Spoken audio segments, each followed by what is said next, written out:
Bismillahirrahmanirrahim.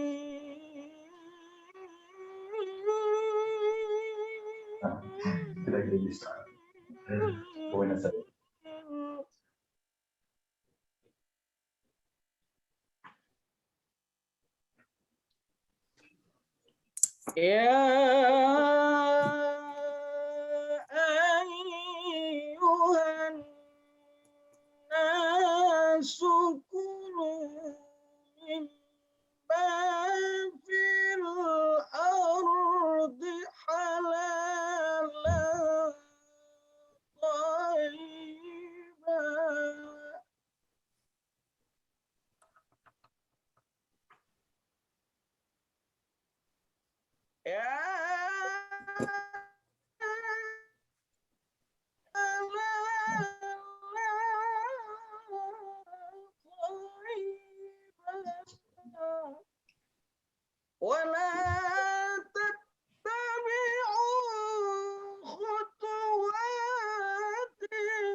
Akhirul kalam, Assalamualaikum warahmatullahi wabarakatuh.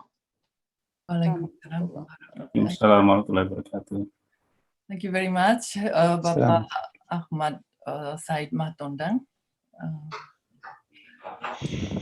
First of all, I would like to explain the purpose of today's meeting and its background.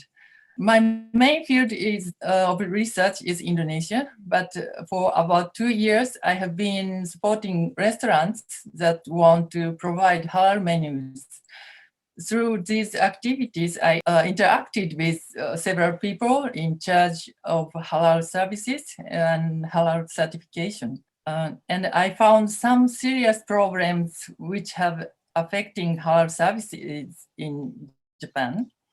Meanwhile, in December last year, I encountered Ustadz Tohir, who has Sharia educational background and has worked for a Japanese halal certification body since 2013. Through long discussions, we came to a conclusion that it is essential to establish a minimum standard that matches the current situation of Japanese society in order to popularize halal services in Japan. So we planned today's meeting to ask you to share and work together for that purpose. Unfortunately, in Japan, halal consultants and books about halal inform and require restaurants to conform to strict overseas halal standard if they want to start halal menus. And because this poses a heavy burden and risk for Japanese restaurants, they cannot easily start providing halal services. Generally, restaurants are prohibited to serve halal menus in restaurants which have pork on their menus. Another problem is that some restaurants with halal menus are required to prohibit all employees from eating pork and pork derivatives inside. This might cause a misunderstanding about Islam and its respect for other cultures. In addition, they are also required to use only halal certified seasonings, which can increase costs and burdens to both restaurants and customers. We believe these problems occur because a minimum standard for domestic halal services in Japan has not yet been established. This is why we are convinced of the necessity to establish a minimum standard for domestic halal services in Japan that is proper according to Sharia and suitable with the situation in Japan. This might help to increase halal services smoothly, and ultimately it will please both halal service providers and its customers. At the same time, both in its friendly mutual coexistence. Alhamdulillah, today we have 3 keynote speakers who are specialists about Islam and its implementation. We hope we can deepen our knowledge and get inspiration and enlightenment from them. And we also have several speakers who are involved in halal certification and services. They will share their precious experiences and opinions, which could be valuable consideration and the first necessity step for the next plan of establishing a minimum halal standard for domestic services in Japan. We are deeply grateful to Prof. Dean Syamsuddin, whom we have been consulting with on this issue since 2019. And on this occasion, he accepted my offer immediately. Also, we would like to express our deep gratitude for the valuable cooperation of Prof. Aminuddin Yakub, a senior auditor of Majelis Ulama Indonesia, Endo Toshio-san, one of the Japan Muslim Association directors, who is in charge of domestic halal affairs, Prof. Han Muhammad Tahir Abbas from Beppu Masjid Association, and Nabil Amir-san, halal church of Fukuoka Masjid, and Mr.Teguh Wahyudi, CEO of Sari Raya Corporation, Nakada Shoichi-san, General Manager of Restaurant Kiwamiya, and Mr.Yuji-san, researcher of IDE JETRO, and Hashimoto Takafumi-san, Director of A-Transglobal Logistics Japan. We really appreciate the cooperation of Muhammad Aziz, Prof. Muhammad Aziz, the President of Indonesian Muslim Association in Japan, Jeffrey-san from Indonesian Muslim Nurse Association in Japan, and Rana-san, Rana Kai-san from Bangladesh, and Iqbal-san from Malaysia. And thank you very much for to all the organizations that have supported this meeting. Then everyone, thank you in advance for your cooperation and participation until the end of today's meeting. So let's start the main session. The first, I would like to start the first part in this part. The first is Prof. Syamsuddin, who is one of the prominent Indonesian Muslim intellectuals. Prof. Dean has been the Vice President of Majelis Ulama Indonesia and Chairman of Muhammadiyah, the largest modernist Muslim organization in Indonesia for 10 years. And he has been the Chairman of the Center for Dialogue and Cooperation Among Civilizations, CDCC, from 2007 until present. And he's honorary president of World Conference on Religious and for Peace, World CRP, based in New York from 2006 until present. And in 2018, Prof. Dean received a gold medal from the Japanese government. Today, Prof. Dean will give us a keynote speech about Islamic flexibility and tolerance. Now, please, Prof. Dean, the time is yours until so 20 minutes. Now, so 30, 40. Maybe less than 30 minutes. Okay. Bismillahirrahmanirrahim. In the name of Allah, the most beneficent, the most merciful. Assalamu alaikum warahmatullahi wabarakatuh. Konnichiwa. First of all, I am delighted to join this very important program, webinar on establishing minimum standard for domestic halal services in Japan. I recall sometimes in the year 2014, I was invited as a keynote speaker to the Japan's Halal Summit in Tokyo.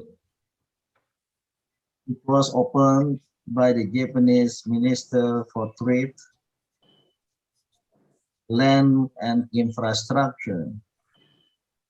And I was struck during his speech. The minister was saying that Japan is going to be the capital of halal product in the world.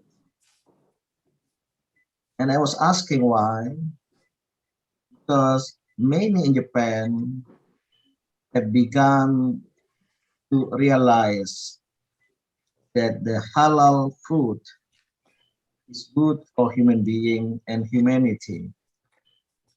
And during my stay in Imperial Hotel in Tokyo,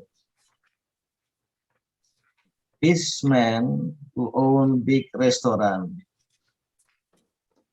in Soba restaurant in Ginza asked me to provide from Indonesia, from the Indonesian Ulama Council, Majelis Ulama Indonesia, a certificate for his restaurant. He's not Muslim. So this is the reality, and I think it's fine for Japan, as stated by the minister, to be center for world halal product, especially during the supposedly held event, the 2020 Olympic. From the Islamic perspective, we believe as Muslims that Islam is a religion for human being and humanity. And the main mission of Prophet Muhammad, sent by Allah, by God the Almighty, to human being is indeed to spread love, mercy, and peace for human being. Rahmatan lil alamin, love, mercy, and peace for the well-being of human being and humanity. It's the very mission of Islam.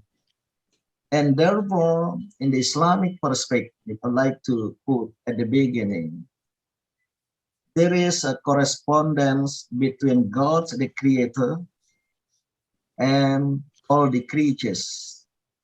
There is correspondence. And all human beings, all creatures, not only human beings, but also animals, plantation, and others have their own soul, bestowed by the Creator, Allah subhanahu wa ta'ala. And therefore, the second basic of Islamic science is that there is analogy between macrocosm, the universe, the nature, microcosms, human being.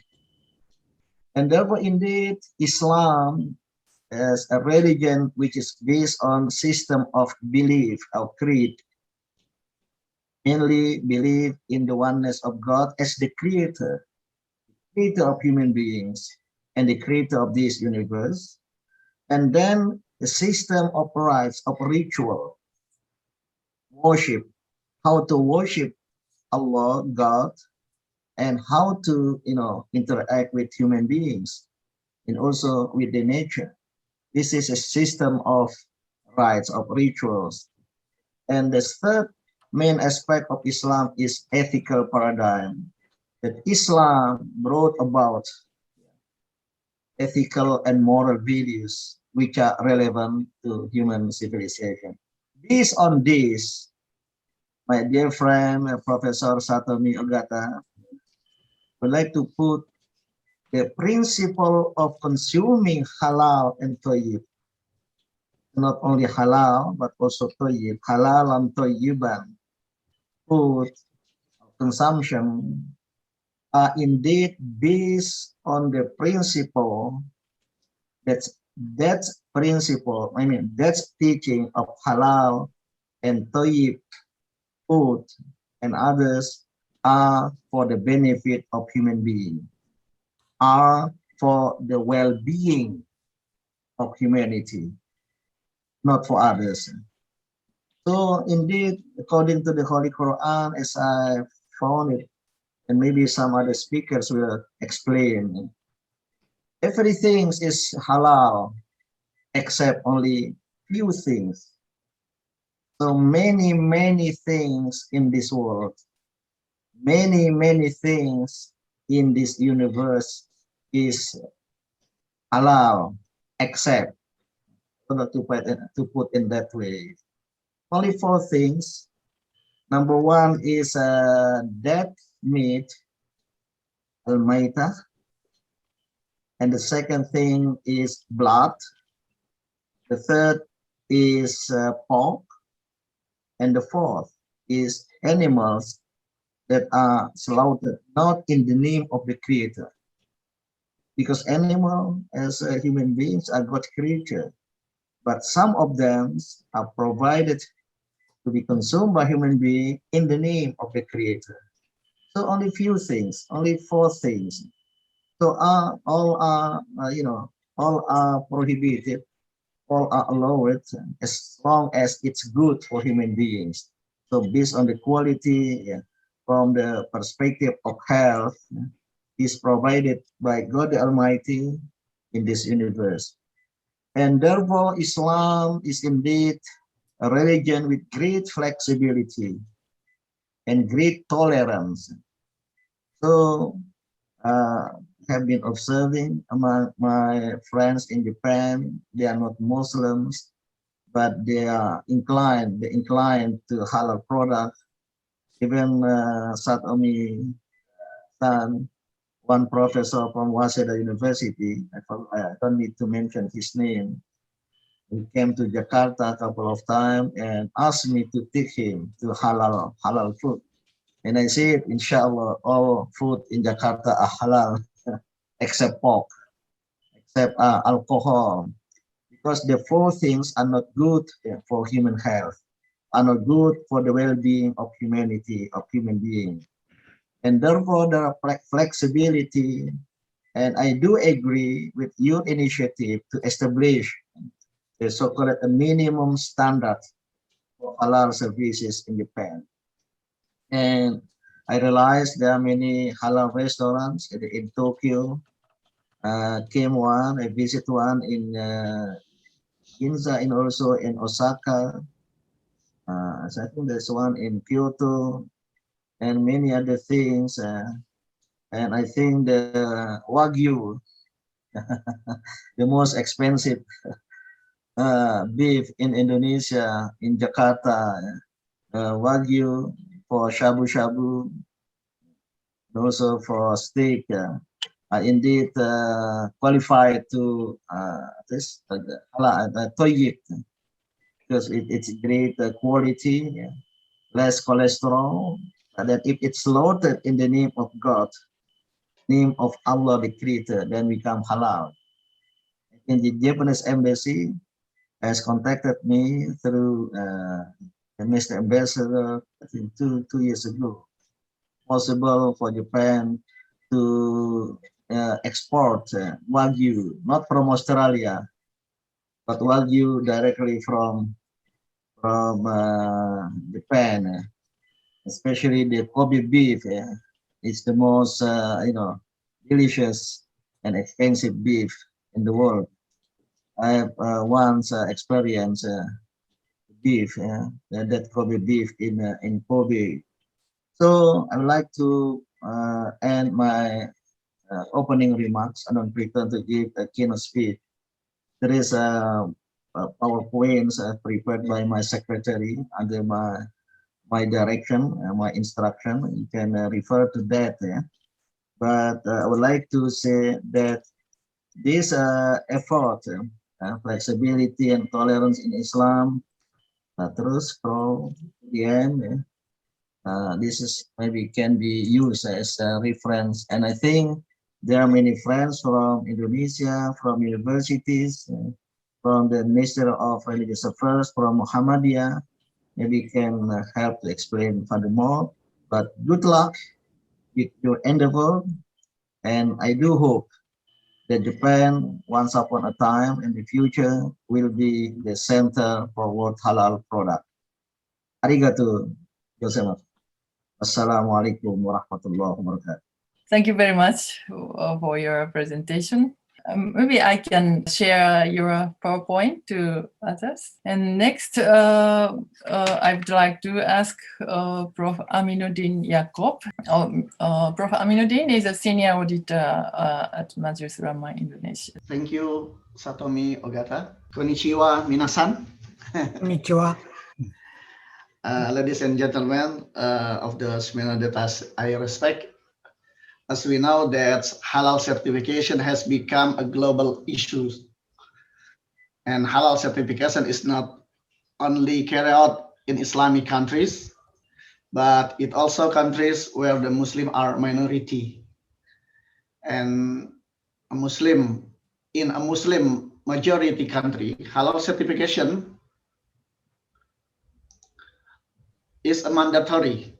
Yeah, halal certification in Islamic countries is carried out in several Islamic countries is carried out by the state of government, as is done in Indonesia and Malaysia. But in a Muslim minority countries, halal certification is also needed in addition to fulfilling the right of Muslim consumer to obtain halal product, as well as to meet the need of Muslim tourists who also require certainly of halal food and beverage. And the determination of halal by scholar refers to the Quran, of course, Hadith, and the opinion of previous secular, such the opinion of the Madhab.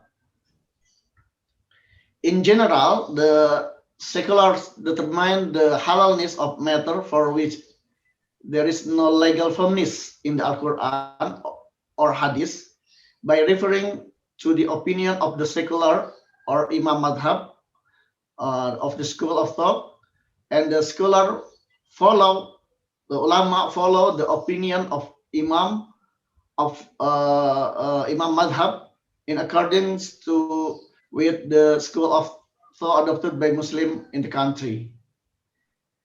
In Indonesia, the majority of Indonesian Muslim adhere to the Mazhab Syafi'i.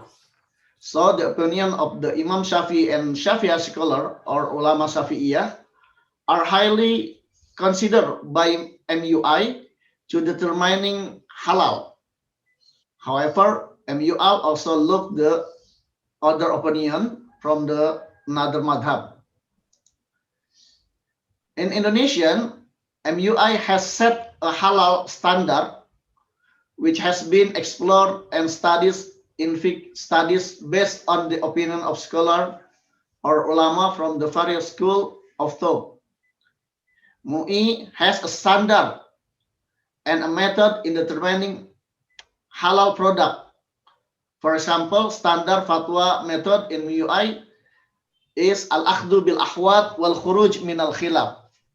It means choosing and taking the opinion of the most careful scholar and trying to get out of the debate among a mazhab scholar. For example, regarding the slaughter by Ahlul Kitab, where the scholars or ulama of madhab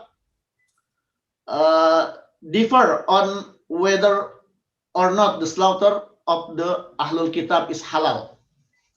So the Indonesian halal certificate cannot be accepted by all circle. MUI decide that standard of slaughter that can be certified halal are the slaughter by Muslim.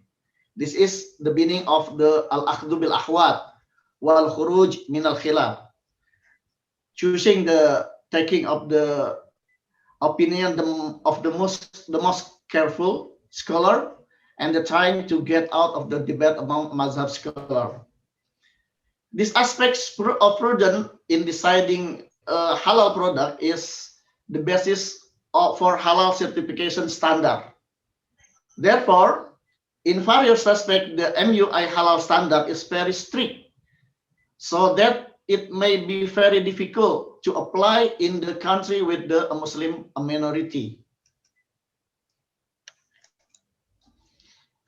And the urgency of the unified halal standard. Ideally, there is a unified halal standard in the world, and between fellow Islamic countries and the halal certified body or issuers, there is a mutual acceptance of the certificate between them. But this seems difficult to do because each country adheres to different mazhab, so that the scholar in that country determine halal product based on the opinion of the madhab they adhere or they embrace too. But to unify halal standard in the world is very difficult things. This is due to the different school of the thought adopted by Muslim in each country. And fiqh itself, as we know, is the result of ijtihad of scholar, and of course there is a differences of opinion among the scholar of ulama. While the countries, in the countries with Muslim minority, it will certainly experience difficulties if the halal standard applied in a Muslim country are applied in Muslim minority countries. In this context, we must be wise to respond the application of standard in the countries of Muslim minorities.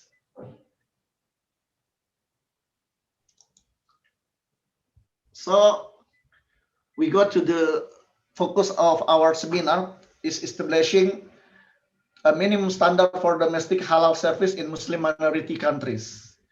In this context, we must be wise in responding to application of minimum standard in countries with Muslim minorities. We can use the opinion and thought of Sheikh Yusuf Qardawi to apply fiqh aqaliyat, or we call fiqh minority, in Muslim minority countries. For example, in Indonesia, to get halal certified, as mentioned by Prof. Satomi Ogata, to get a halal certificate for a restaurant, the restaurant must only provide halal food and drink. Yeah, there should be no food and drink haram served at halal certified restaurant in Indonesia. Standard halal like this will be difficult to apply in a Muslim minority country. And another example is as well as regarding for the provision on alcohol and ethanol in the MUI fatwa, where should be no use of ethanol sourced from the Khamar industry because it is punished najis. Ethanol or alcohol that may be used from food processing is not only alcohol that is not sourced from the wine or Khamar industry.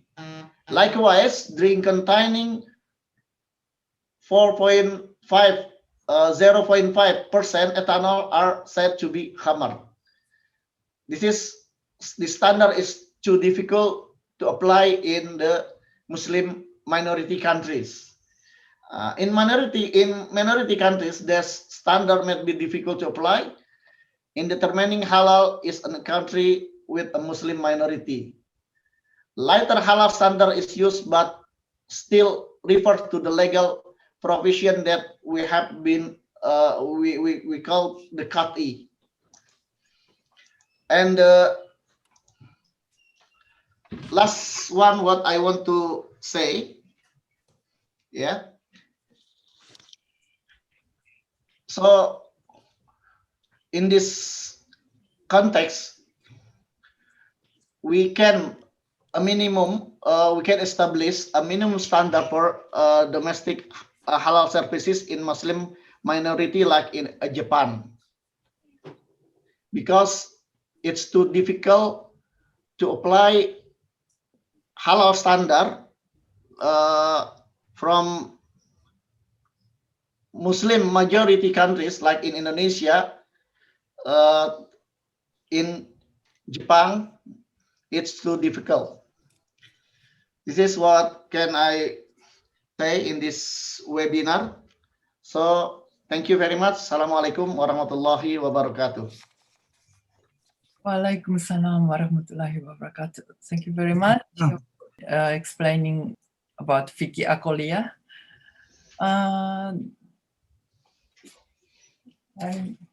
I got new book, this one, MUI Halal Standard, but this is not more. So you have no new one, maybe. I have. In this has 20,000 or 20,000. This mentioned restaurants can have non-halal menus. Yeah. Third party have the restaurant, but in new rules they don't have. So I see Indonesia and Malaysia is getting more and more strict.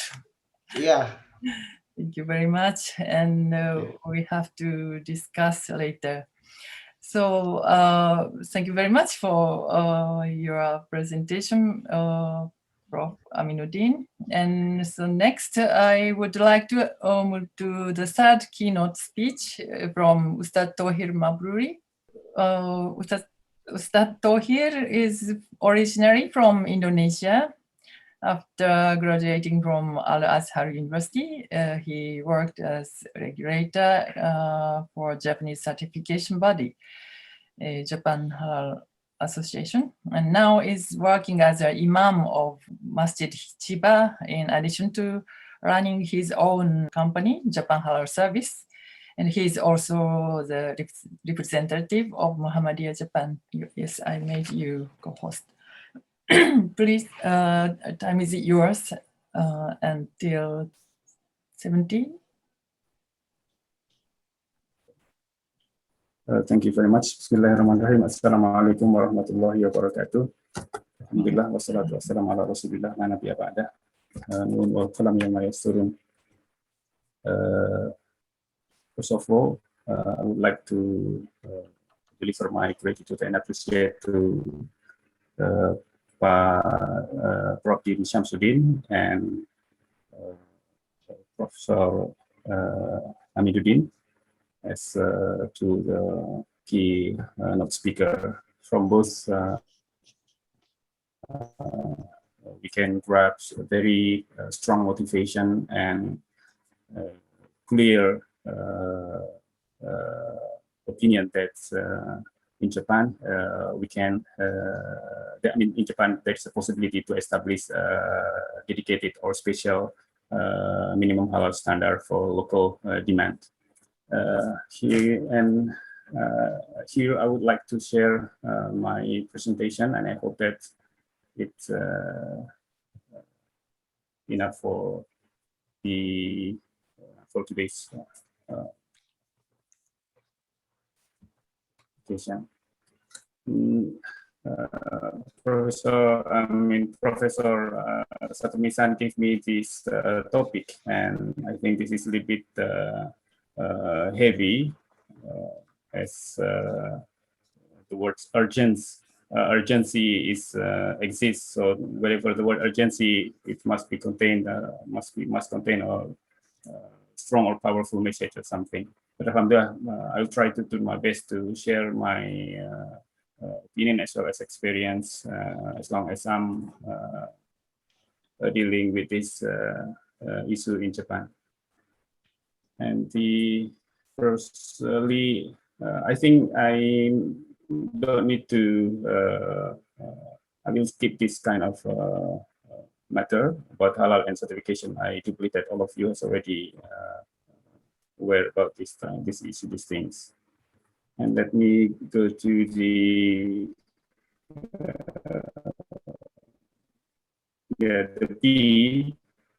why halal certificate is needed. For example, this is in the case of Japan, the minority.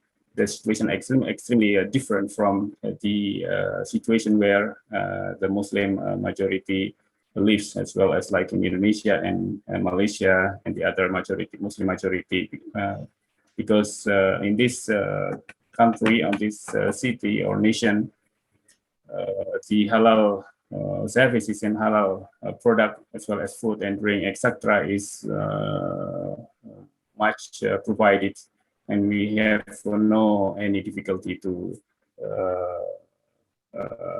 deal with this. And of course, as we are living in the nation where Muslims are minority, so the existence of the halal certificate is more needed rather than in our motherland, while where the Islam or Islamic culture and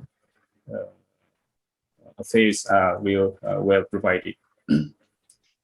As halal certificate is legal status of halalness, so it's very important to have this, especially when we are in a Muslim majority country. We live in Muslim minority country, sorry. And it is a necessity due to the complexity. I mean, the halal certification is really necessary due to the complexity of new method in production, in food production, such as the increasing numbers of new raw materials that are doubtful. Here, for example, when I audit in certain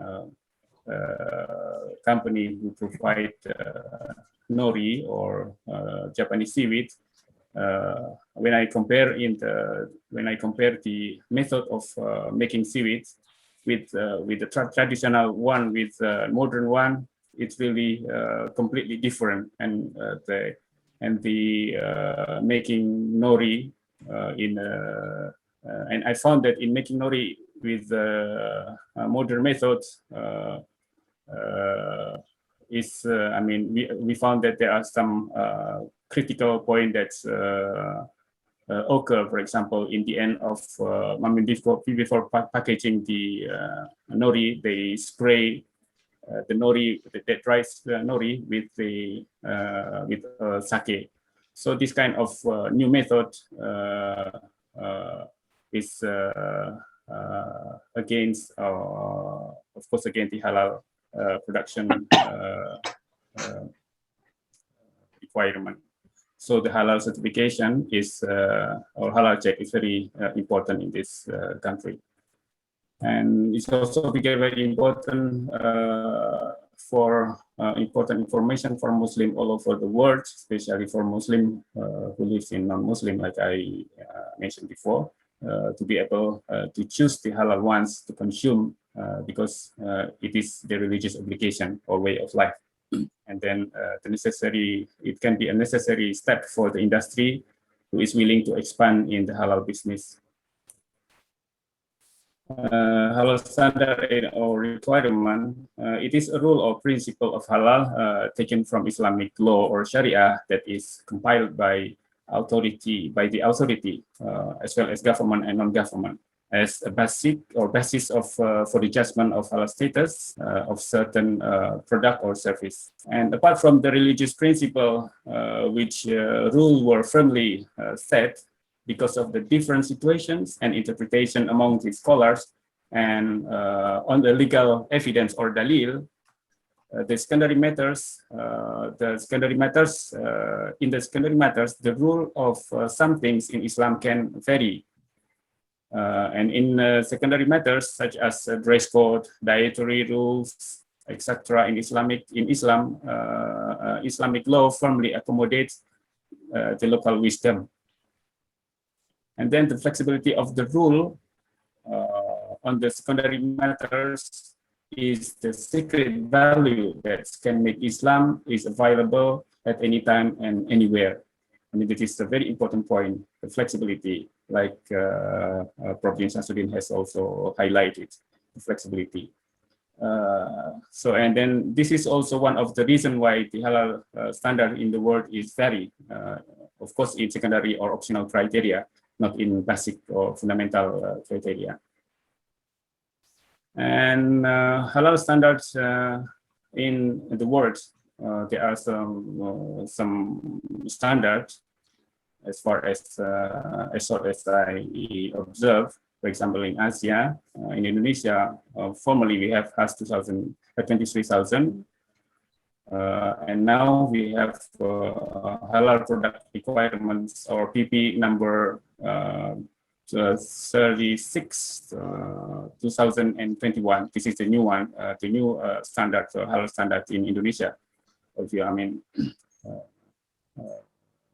as well as in Malaysia, we have like MS 1500 2019. This is a new one. I mean, the third revision. And in Arabs, GCC accreditation, there is a GCC accreditation center like GSO 2055-1-2015 as a general requirement for halal food, as well as GSO 993 2015 as animal slaughtering requirement according to Islamic law, etc. The Emirat also has their own halal standards, which UIA as .S 2055-1 or halal product part 1 or something like this, as well as GSO 99-3 and animal slaughtering requirement according to Islamic law, and GSO 9 labeling or prepackaging foodstuff and etc. As well as in Turkey, we have like in OIC, SMIIC 1 and 2019. This is a general requirement for the halal food, as well as OIC, SMIIC for 2018, general requirement for halal cosmetic. And now let's go to the halal standard in Japan. Japan has uniquely, Japan has the largest number of official halal certification body in one country. Obviously, probably not less than 10 halal certification bodies plus several Moscow, which also takes action in these matters. While in Australia and USA, they only have 5 halal certification body only. Even though there is no common halal standard that has been officially prepared for the certification, which is only for domestic need in Japan. This can be like maybe a little bit can be like ironic or something. Most of the existing halal certification body in Japan use the halal standard from halal cities abroad, for example, like from MUI, previous one, and JAKIM from Malaysia, GAC, and ESMA from United Arab Emirates. As a consequence of mutual recognizing in certification, although for domestic need, this is some CB still imposing during their certification using their using the abroad halal's standard. That's why some problem occurred. And it is still difficult. However, although we in Japan there are so many, I mean, almost like the biggest number of halal CB, but it is still difficult to get halal product and services. Although the existing halal CB numbers are above the average in other countries. Muslim friendly, yeah, we find like Muslim friendly standard. This is very good, I think, as optional or something until we have the common, if possible, the common halal minimum standard for domestic need or domestic demand. There is, but unfortunately, Japan Muslim, the Japan Muslim friendly mark or logo has no common and official standard yet, like the other halal standard, which I mentioned above. However, it could be an optional criteria until the minimum halal standard for domestic is established. Inshallah, the local condition makes some halal CB to establish and apply their own Muslim-friendly criteria with little hesitation due to duty to conduct the certification audit based on a broad halal CB standard as a mutual approval code or something. And let's go to the challenges in certification for domestic needs. There are still some challenges. One of them is like the condition of socio-cultural in Japan is different from other Muslim majority country or nations. Second is most of halal CB and halal consultants still refer to foreign halal standard from Muslim majority countries like Jatim, MUI, KAG, ESMA, as well as ESMA, which some of its requirements are not principle according to Sharia. This is which I would like to highlight here, such as, and this happened because like Professor Aminuddin highlight that halal standard from which is made in Indonesia as well as in Malaysia, if I'm not mistaken. They used the method of al-akhdu bil akhwat wal khuruju min al-istilaf, to take the most careful or secure statement or level of halal opinion to avoid the debate or argument between the Muslim Ummah or something. And as those are not principle according to Sharia, such as, for example, I found in the standard, in their standard, it's like total separation between halal production line with non-halal one, and it's and in its transportation, I mean, the separation should be also taken in the transporting halal product or something. And then the necessity of employing Muslims, well, the Muslim employment who is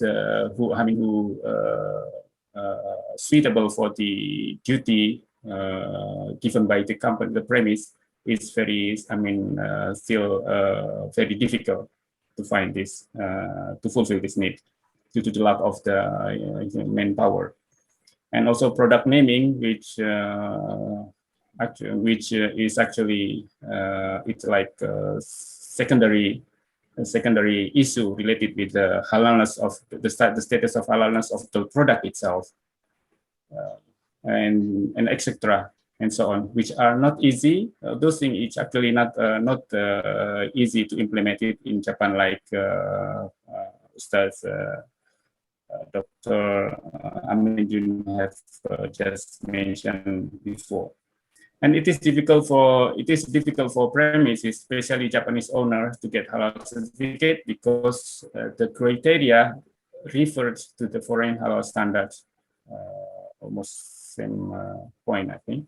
And the high cost in obtaining the halal certificate, which effect on the consumer's purchasing ability, as halal product price are also become more expensive comparing with non-halal product. This is also one of the issue or the challenging which faced by Muslims here, especially in Japan. At the conclusion, is our basic need for Muslim, as this is their religious obligation, especially for those who live in a Muslim country like in Japan, whose number are increasing sharply,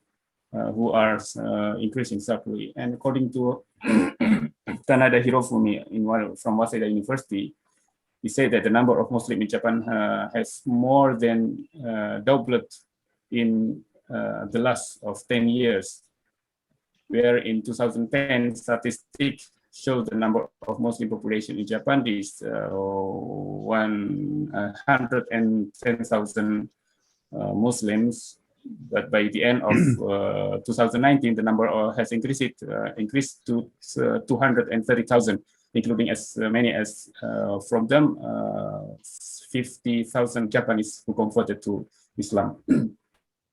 And the other conclusion point is, I mean, it is yes, it is still difficult to get halal product and services, although the existing halal CB are above the average of other countries. So it is indeed it is necessary to formulate a domestic halal standard that is accordant. I mean, this is why we must highlight this, that it's still accordance with the Sharia, and but at the same time applicable to the condition in Japan. Thank you. I think this is which I can share with you all, gentlemen. I hope that I'm sorry for the lackness, and bila taufiq wal hidayah. Assalamualaikum warahmatullahi wabarakatuh. Waalaikumsalam warahmatullahi wabarakatuh. Thank you very much for your presentation, Mr. Tohir. Already explained and pointed out that many points that it's very important. Maybe I don't have to repeat again, but maybe some I will repeat. So Japan has the biggest number of CBs, but not yet established halal standard. And the fact is there are many challenges come from the very strict standard comes from overseas. That is not a principle. So it is necessary to formulate a domestic halal standard that is still accordance with Sharia and at the same time applicable to condition in Japan as Muslim minority country, as mentioned by Prof. Aminuddin also. So now we can move to part 2. And in second part, we have invited people who are directly involved in halal services in domestic market in Japan. So first of all, I would like to hear from Endo Toshio-san is a director of Japan Muslim Association, JMA, and it's halal charge of domestic services. Thank you for your cooperation. Please, Endo-san, can share. Yes. Maybe All right. I already make you co-host. プレゼンテーションはないですね。パワーポイントはないです。スピーチオンリー。スピーチオンリー。はい、ありがとうございます。よろしくお願いします。はい。アッサラムアありレイクム。がとうございました。ありがとうございます。アッサラムアレイクム。わらはまとらブラカート。From 3 years ago, the Japan Muslim Association has been issuing Muslim-friendly marks in the domestic market for places such as restaurants, food factories, sterilization, manufacturing factories, warehouse, and so on. Therefore, we are confident that our experience will be useful for this project. Defining the term Muslim-friendly is a task which remains to be done. But in my opinion, it differs from the Halal certification issued by Islamic law expert based on scientific knowledge.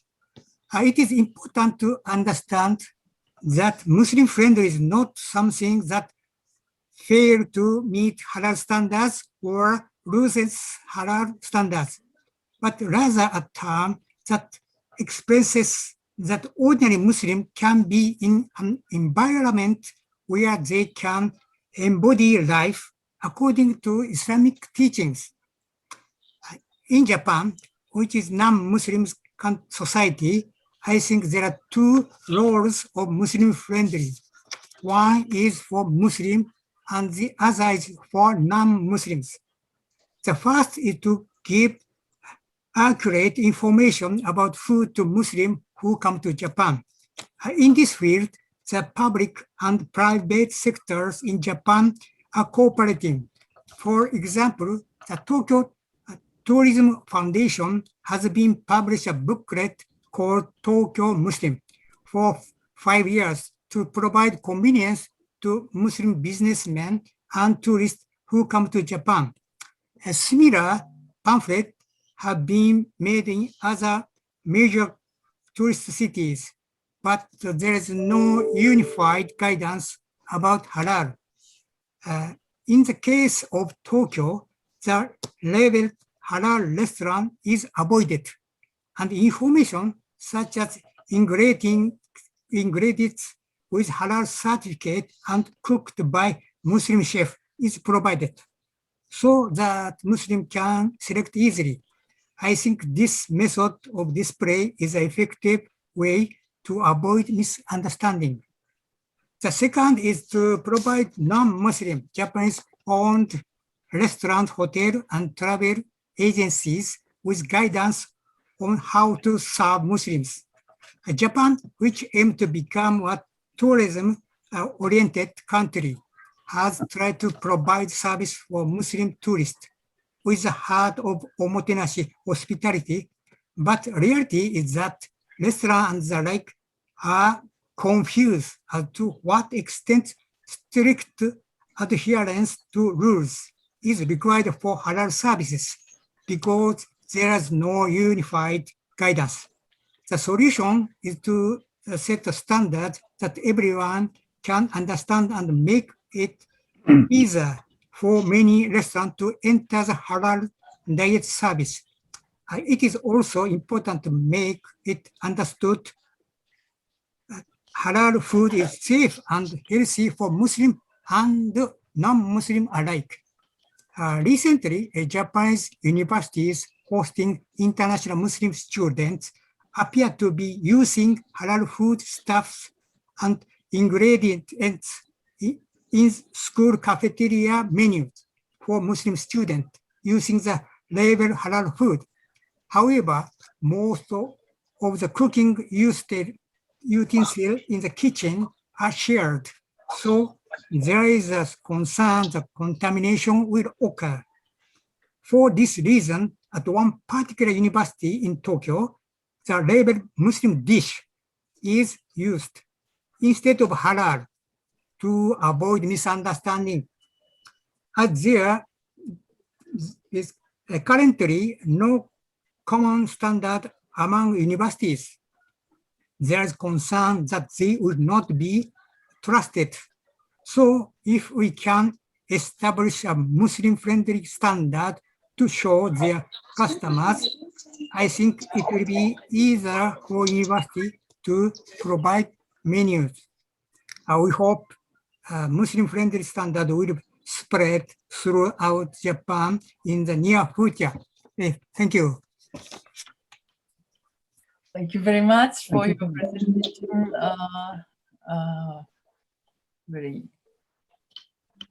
We can learn much about the meaning of Muslim friendly. So in Muslim friendly restaurant, they provide halal menus, but some researchers, some people misunderstand not halal like that. So we have to determine the meaning. Thank you very much for your presentation. And next, Prof. Han, Tahir Sensei, Khan Sensei, are you? Yes, I'm here. Okay, thank you. Thank you very much for your attendance today. Tahir Sensei is a professor of Ritsumeikan Asia Pacific University in Beppu, and Khan Sensei is very recently active on Muslim graveyard construction activity institutes, and have just submitted a petition to the Japanese government last month. So thank you very much for your attendance today. Maybe you can share your experience in Beppu Masjid. Beppu Masjid also issuing halal certificate to some restaurants. Thank you. Thank you very much, Ogata Sensei. So actually, we in Beppu Masjid, we are running on the halal issue. We have two separate projects that we are running. One project we are running in collaboration with Oita Prefectural Government plus Oita Food Association and Beppu Masjid. We are the third partner in it. For this, Oita Prefecture has provided us one Japanese person because unfortunately we can't really read and write Japanese that much. So this person who helps us, his salary, I think, is paid by the project, by the Oita Food Association. And we charge a nominal amount. And it's because the Imam in our masjid, he's a mufti.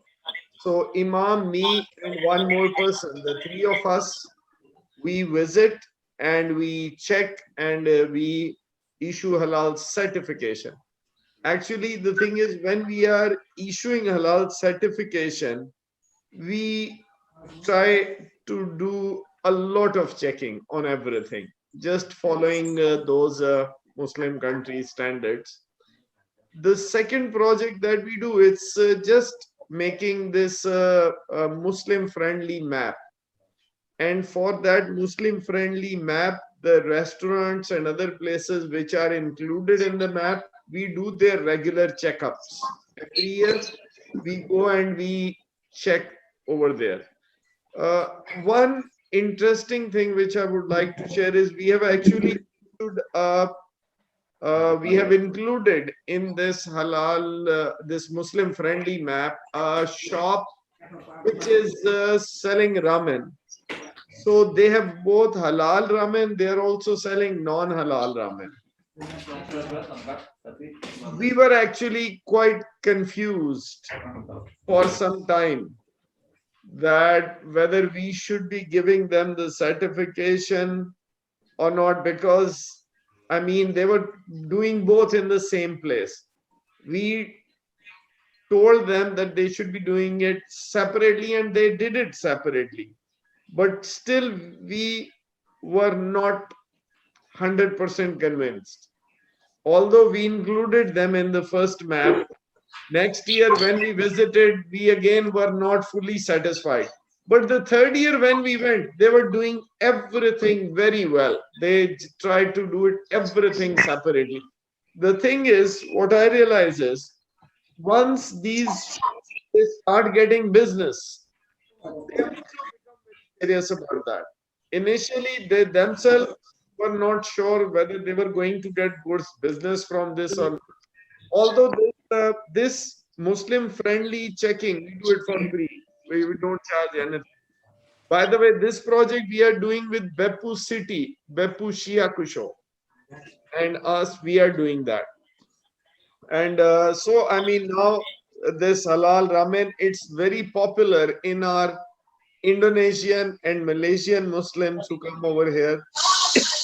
We are very happy that we give them the certification. So I agree with this idea that I mean, the scholars of this field, Sheikh Syamsuddin or Tohir Sensei from Japan, Japan Halal Service, they are at a better place. But my 2 cents would be that we should become more flexible here. Try to accommodate, because this is helpful. I mean, those businesses, they are also happy that they are getting extra customers with this. And Alhamdulillah, Muslims, I mean, we are very happy that our Muslims, they have more places where they can go, because we get many young students here. My university, APU, most of the students, they are very young. When we came to Japan as students, I was married. My wife could do all the cooking. But these young kids, they don't have time to do that. So the idea is we should try to provide as many options of halal food, so that they can continue their studies and their life here in a peaceful manner. So thank you very much, Ogata Sensei, for giving me this chance. Thank you very much. Thank you very much, Tohir Sensei. Maybe I can show you the ramen shop which Tohir Sensei mentioned. This is you can see the halal menu, but this is tonkotsu ramen restaurant. Tonkotsu ramen is tonkotsu pig, a pork, and kotsu is a bone. So this ramen restaurant is has many pork menu, but they also have halal menu based on seafood soup. And Beppu Masjid gave the halal certificate. And I visited once there. There are Muslim family there and many Muslim students. So I hope this type of restaurant can spread throughout Japan in the future. Thank you very much for your presentation, Tahir Sensei. And next is Nabil-san. Assalamu alaikum. Assalamu alaikum wa rahmatullahi wa barakatuh. Nabil-san, use PowerPoint or only? No, just a speech. Yes, okay. Please, time is yours. Thank you. Okay, thank you very much. Bismillah ar-Rahman ar-Rahim. Assalamu alaikum wa rahmatullahi wa barakatuh. Let us say the honorable guests. Thank you very much for inviting me to give our opinion, such an important and sensitive issue that concerns all Muslims and halal food industries alike. Please, in this review, I will go briefly through the draft that Ogata Sensei provided us regarding this meeting. Now, due to the time limit, my speech would be just pinpointing things from this draft.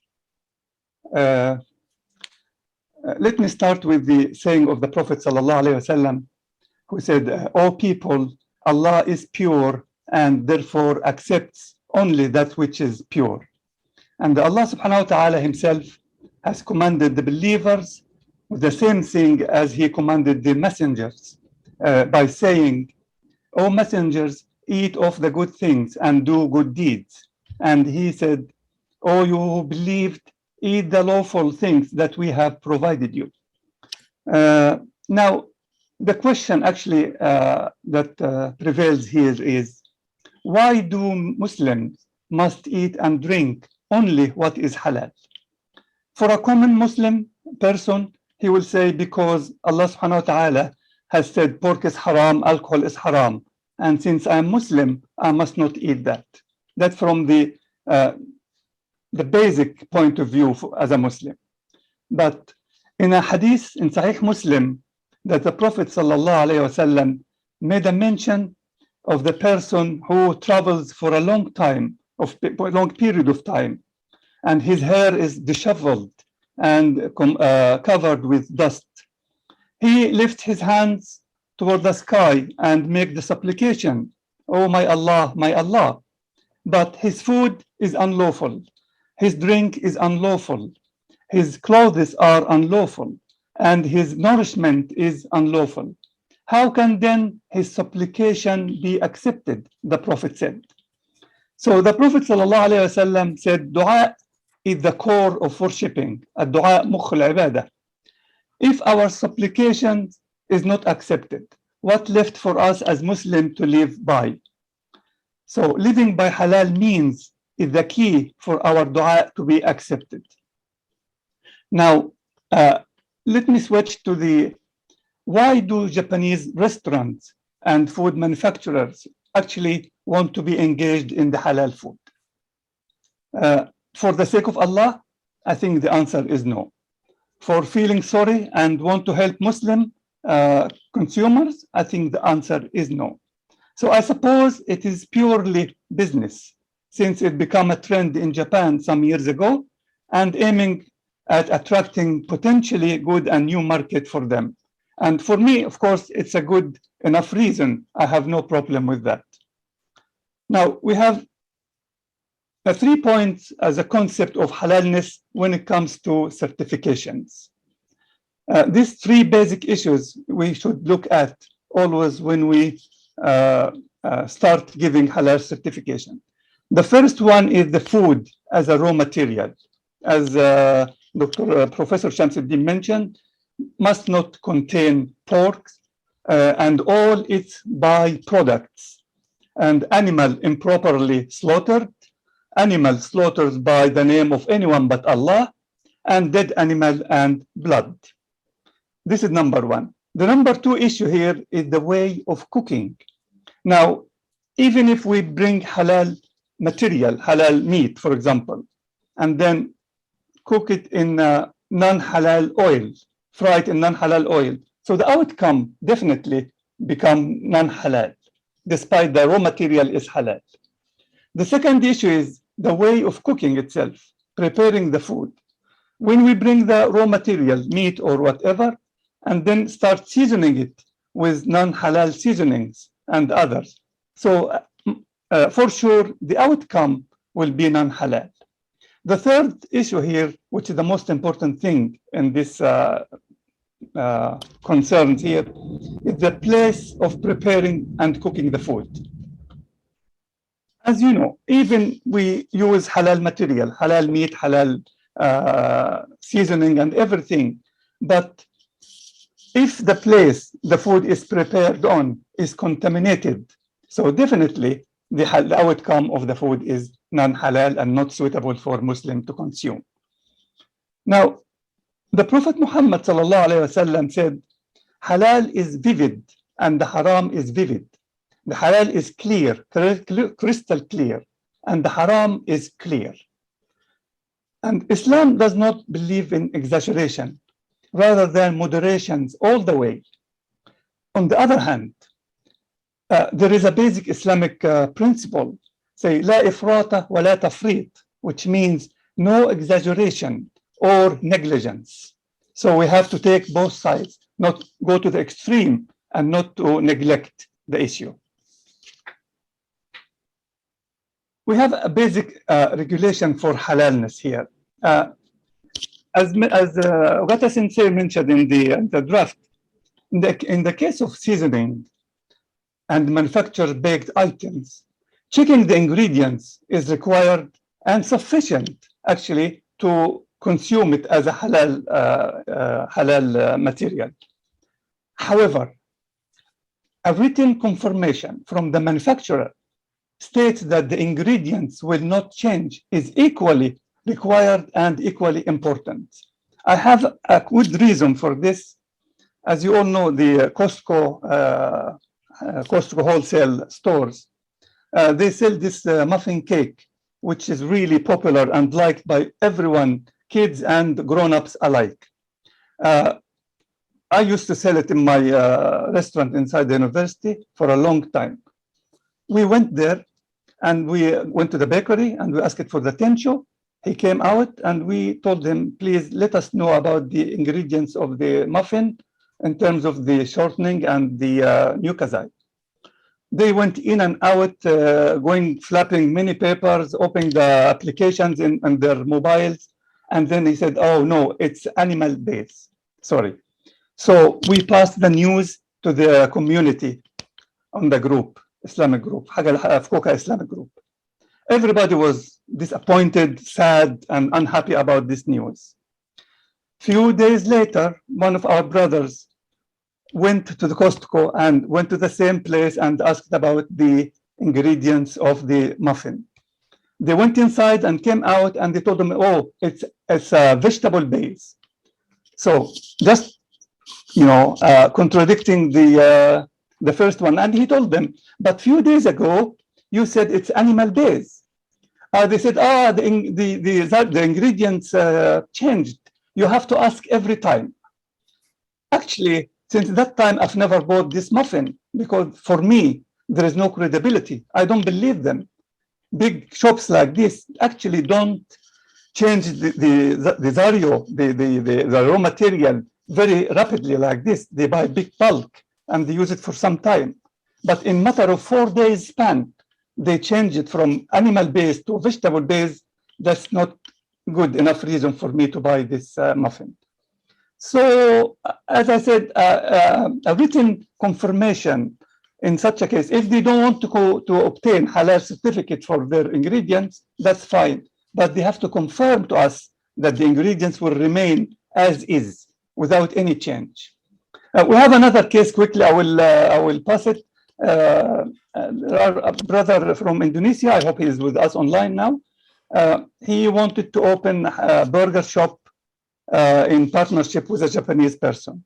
He gave us all the ingredients to certify it from Fukuoka Masjid. Everything was okay. And then I asked about the bread, and they provided us with the ingredients, and it was fine. So I asked him, please, let the local bakery shop you're buying the bread from to provide us with a letter confirming the ingredients. They asked the bakery shop refused. They asked them once again, they refused. And eventually, it came to our knowledge that the bakery shop uses lard in this bread. So it's really confusing. So, you know, we have to be careful. We cannot just have their words for granted when it comes to halalness, because we will be the only one responsible for the outcome for this non-halal food the rest of our lives, as long as we are the one who issue the certificate.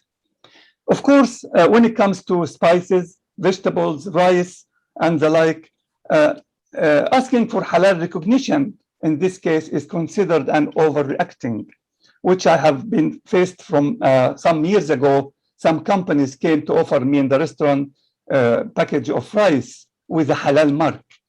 So I said, why? You know, what for? Why you pay money for this? You know. Anyway, so I moved to the claim regarding Fukuoka Masjid certificate. Of course, pork is not allowed. Contamination is not allowed. And this is very true. We cannot deny something like this. In the case of small kitchens who wants to serve halal food and serve pork menu at the same time, I would say separation is a must thing to do.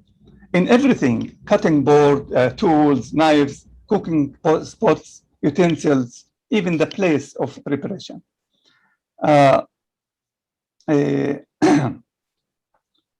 Trust is the key elements to approve such a case, like Professor Tahir just mentioned. But they took them 2 years in confusion, in some suspicious, until the 3rd year they become assured that it's okay. I'm afraid I have to disagree. I cannot spend 1 week in confusion, you know, when it comes to halalness. Actually, from my long time experience in kitchen business, whether working in Japanese restaurant or working in my own restaurants, let me assure you that when it comes to rush hour, all the kitchen rules are broken. That's machiganai, must. When we run in the kitchen, we do everything in order to serve as quickly as possible. So having non-halal food with halal food next to each other, just like that, I think we have to think properly before giving certification to such a places. If this restaurant wants to serve halal food, they have to meet the necessary requirements. This is a must. The claim that Muslims make complaints for slight possibilities of contamination, I think we have the right for that. Nothing is wrong with that. I think restaurant owners should be educated to understand and accept such a claim. And actually,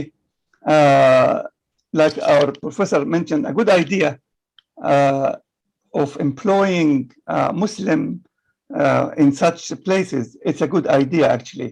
You know, I'm sure they at least will be able to distinguish between what's right and what's wrong in the kitchen work.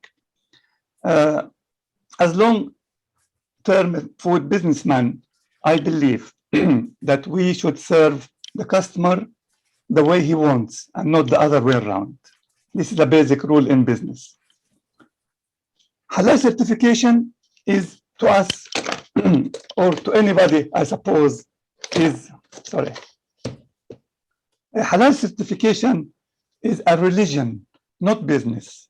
It should be issued only by Muslim scholars of rooted Islamic knowledge, not by non-Muslims, not even by common Muslims with no knowledge. Halal certification should be issued to meet every Muslim with the common basic standard of knowledge.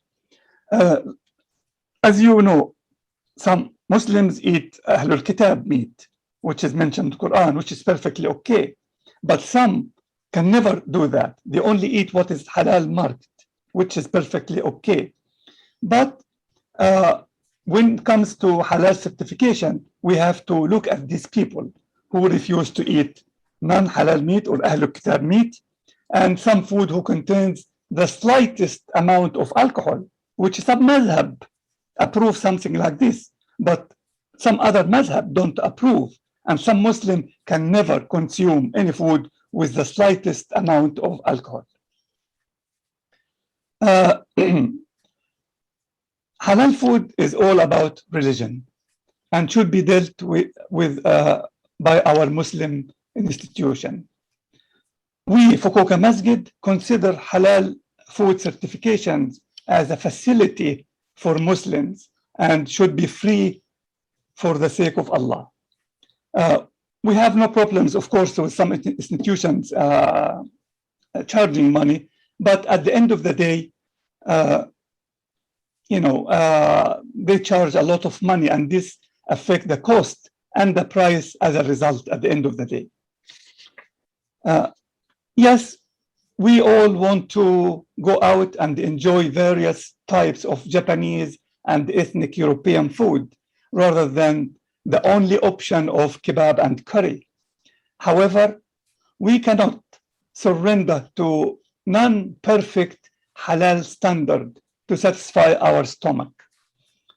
I personally believe that the term minimum here can be a little misunderstood or misinterpreted.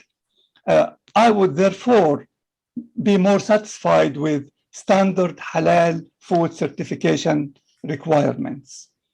In this regard, I would like to end my talk with a part of the hadith of the Prophet Muhammad sallallahu alaihi wasallam, who said, have self-respect and be modest towards Allah, the Almighty, by minding what goes in your stomach. صدق رسول الله صلى الله عليه وسلم والسلام عليكم ورحمة الله وبركاته. Walaikum salam wa rahmatullahi wa barakatuh. Thank you very much for your presentation. Maybe a term minimum halal standard, minimum means maybe can be translated. We don't mean I understand. any contamination, but minimum means such as Fukuoka Masjid issued halal certification. Actually, we mean. So also same kitchen, but cooking utensils separated, or it's enough. It's minimum. So the more is Jakim or BPJPH. So they have to full halal only halal menu. So don't misunderstand. And thank you very much. And next is Bapak Teguh Wahyudi from Sari Raya Corporation. Thank you very much. Terima kasih banyak Pak TW. Yeah, time is yours. Yeah, thank you.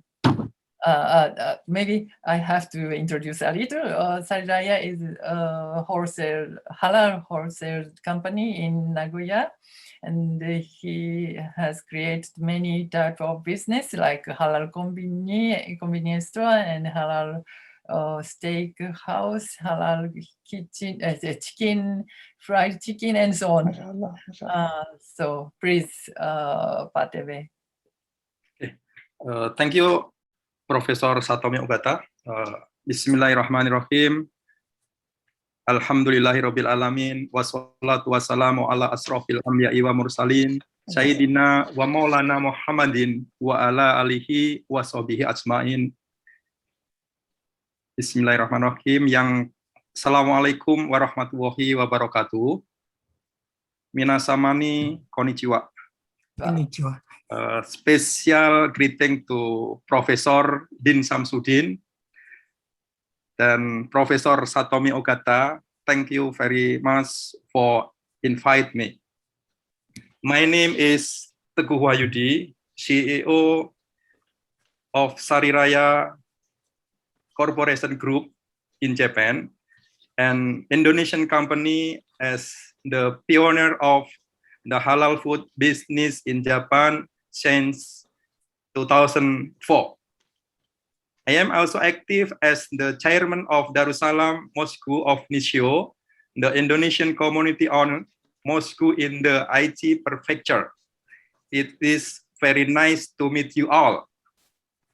Sari Raya is located in Nishio City, and nowadays has some business unit such as halal food factory, halal distributor, halal importer, halal mart plus, and halal combini plus, and then halal restaurant and franchise in Japan. We also service the community by facilitating people, mainly Indonesian, to get Islamic school for the children, long distance learning, scholarship to Indonesian students, and encouraging people to open halal food business in Japan. Therefore, we invite foreign and Japanese culinary to open and provide halal menu in their restaurant, because this business will have a great value of around 114.8 billion yen, or 17 trillion rupiah. Very big business. We will invite Japan restaurant owner to provide halal menu with halal standard that is suitable for local Japan. Style it also has clear fundamental Islamic law. It means that Japanese people will easily accept and do it according to a clear Islamic law. Therefore, we need a clear concept of halal law that is suitable to the Japan condition. Japan has not have this fundamental law yet. However,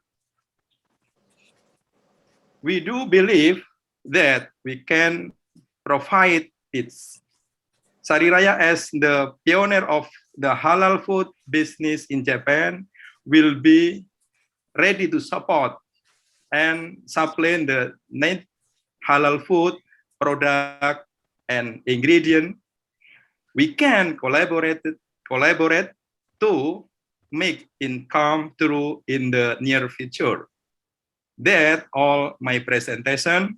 Thank you very much for your attention. Wassalamualaikum warahmatullahi wabarakatuh. Terima kasih. Waalaikumsalam. Thank you very much, Pak Deve.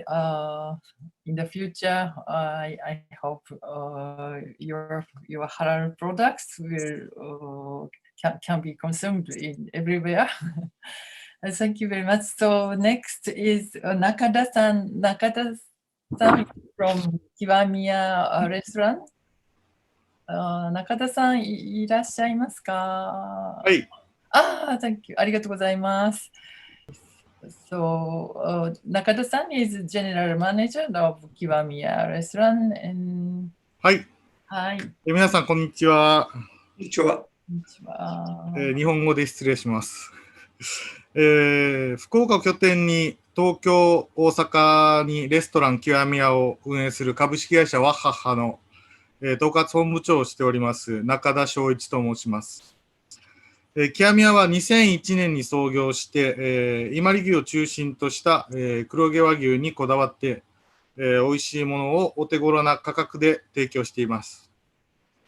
創業期から伊万里へ毎週欠かさず直接買い付けに行っており、そこで目を鍛え、知識を増やし、良質安価の実現のために日々努力しています。Kiwamiyaは現在、黒毛和牛ハンバーグ、焼肉、もつ鍋の店舗があります。2019年3月、福岡の西陣支店で、福岡の名物であるハラールもつ鍋の提供を開始しました。ハラールもつ鍋に続いて、100% ハラールの黒毛和牛ハンバーグも製造しました。また、現在はコロナウイルスの影響で中止をしておりますが、1店舗でハラールの黒毛和牛バーベキューメニューも提供しておりました。私どもの店舗の厨房は狭いですが、ハラールメニューは専用の調理器具を使用しています。ハンバーグの製造機器も専用のものを使用しております。はい。2019年3月のスタート直後、多くのイスラム教徒の方が楽しく食べに来てくださるのを見て、ハラールを始めて本当に良かったなと感じております。ハラールもつ鍋を始めようとしたときに、コンサルタントの方に、豚肉メニューを廃止するように言われました。なので、もつ鍋店には、豚肉のメニューはありません。全部、排除しました。続いてハラール黒毛和牛のバーベキューメニューを始めたいと思ったときに、これは別店舗なんですが、やはりコンサルタントの方に、豚メニューをやめるように、強く指示を受けまして、焼肉店舗なんで豚肉もすごく主力商品として置いてあったのもありまして、さらにもともとハラールサービスを始めたのは、外食の場所に困っているイスラム教徒を助けたいと思ったためで、弊社社長のモットーが、みんなが、食事できる場所を作りたいということでスタートしたので、豚メニューのある店内でも、ハラールバーベキューを食べたいというイスラム教徒の、声も少なくないと聞いた後、最終的に、ハラールメニューと豚肉メニューの両方を提供することにしました。はい。そして幸いなことに、2019年12月に、福岡マスジドがすべてのハラールメニューに、無料で、ハラール認証を発行してくださいました。私たちがハラールメニューを提供するにあたっていくつか戸惑うことがありました。まず一つは調味料です。ハラールメニューを始めた当初は、コンサルタントから、認証付きの調味料を使用するのが、無難であると教えられていたので、今でも基本的には、認証付きの調味料を使っています。認証なしの普通の調味料も、ハラールメニューに使用できるということは、承知しているのですが、どの調味料がハラールに使えるのかというところが自分たちで判断することが、できないので、非常にここは困っているところであります。次に、食器の使い分けについてです。今、地元のイスラム教徒の方々のコミュニティから、コロナ以降停止しているハラールバーベキューメニューの再開をしてほしいというリクエストを受けておりますが、当店はもともとリーズナブルな、価格のバーベキューレストランとして知られており、各フロアは1人のスタッフが担当しています。ですから、正直なところ、ハラールのお客様のために食器を分けなければならないとなると、フロアスタッフの、負担が大きくなるし、オペレーション上、すごく大変なので、食器を共有できれば、再開できるとお答えしている次第です。イスラム教徒の方々に喜んで食べていただけるように、できる限りのことをしたい気持ちがもちろんありますが、やはりオペレーションの都合や、使用可能な食材の見極め方など、まだまだ課題があり、運営にも限界があります。私どもの飲食店にも、取り組みやすい基準を設定していただければ大変助かりますし、取り組む企業も、増えるのではないかと思っております。私からは以上です。ご清聴ありがとうございました。Mizuno-san's mother is Indonesian and his father is a prominent researcher of Indonesian economy. And he have an experience of studying at Pondok Modern Gontor for several months. And he has also worked for half a year in a certain certification body in Japan. And this year, April, he started as a researcher in JETRO. So please, Mizuno-san, the time is yours. Assalamualaikum warahmatullahi wabarakatuh. My name is Yuji Mizuno from the Institute of Developing Economies in Tokyo. Thank you very much, Ogata-sensei, for inviting me to this seminar. We have countless of distinguished guests, and I feel I am out of place, but hopefully my presentation can also mean something. My presentation is titled The Challenge of HCBs and Clients Facing the Lack of Domestic Halal Standard. Apologies in advance for any kind of shortcomings. First of all, let me introduce myself very quickly. I am a half Japanese and Indonesian and a born Muslim. I'm currently a researcher on Indonesian politics and economy, but previously I used to work at 2 different Halal certification bodies, or HCBs. The presentation is based on my experience at HCBs. All ideas presented here are fully mine, and I do not represent any entity nor company with this presentation. The content is designed to raise debate on the issue, and some of you will disagree with the content I provide. But please understand that this is still a brainstorming session, and for the moment, I do not have any concrete answer to all the questions I raise here.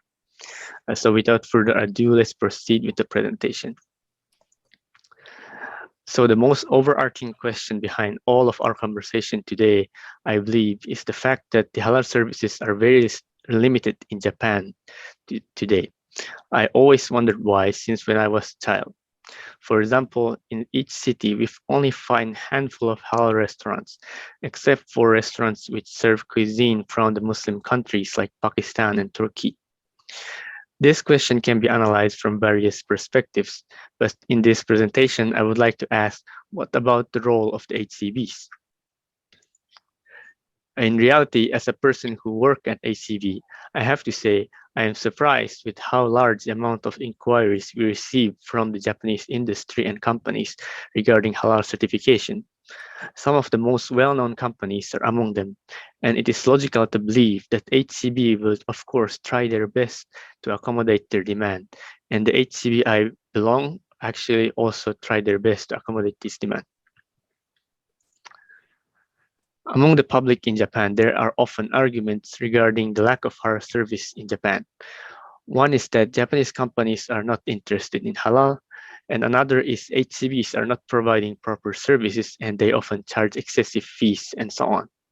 I have to say these views are invalid. Japanese companies do show interest in halal, and HCBs are trying its best to accommodate their demand. So then we have to ask, what accounts to the insufficiency of halal in Japan today? Herein, the issue of the lack of domestic halal standard will become relevant. Before we talk about the halal standard, let me preface by emphasizing that the scope of the presentation is the domestic halal service.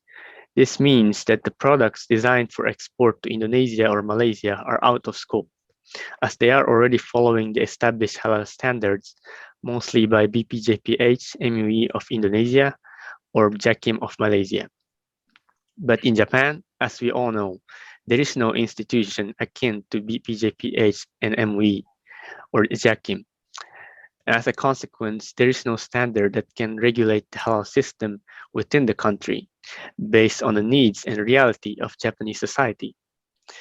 For the domestic halal system, we can think of two different categories, that is, restaurant industry, such as restaurants, hotels, and resting areas, and the other one is the food industry that circulates their product only within domestic market. Based on my experience at the previous HCBs, I would like to discuss specifically about the restaurant industry. But if you have any insights regarding domestic food industry, that will also be welcome.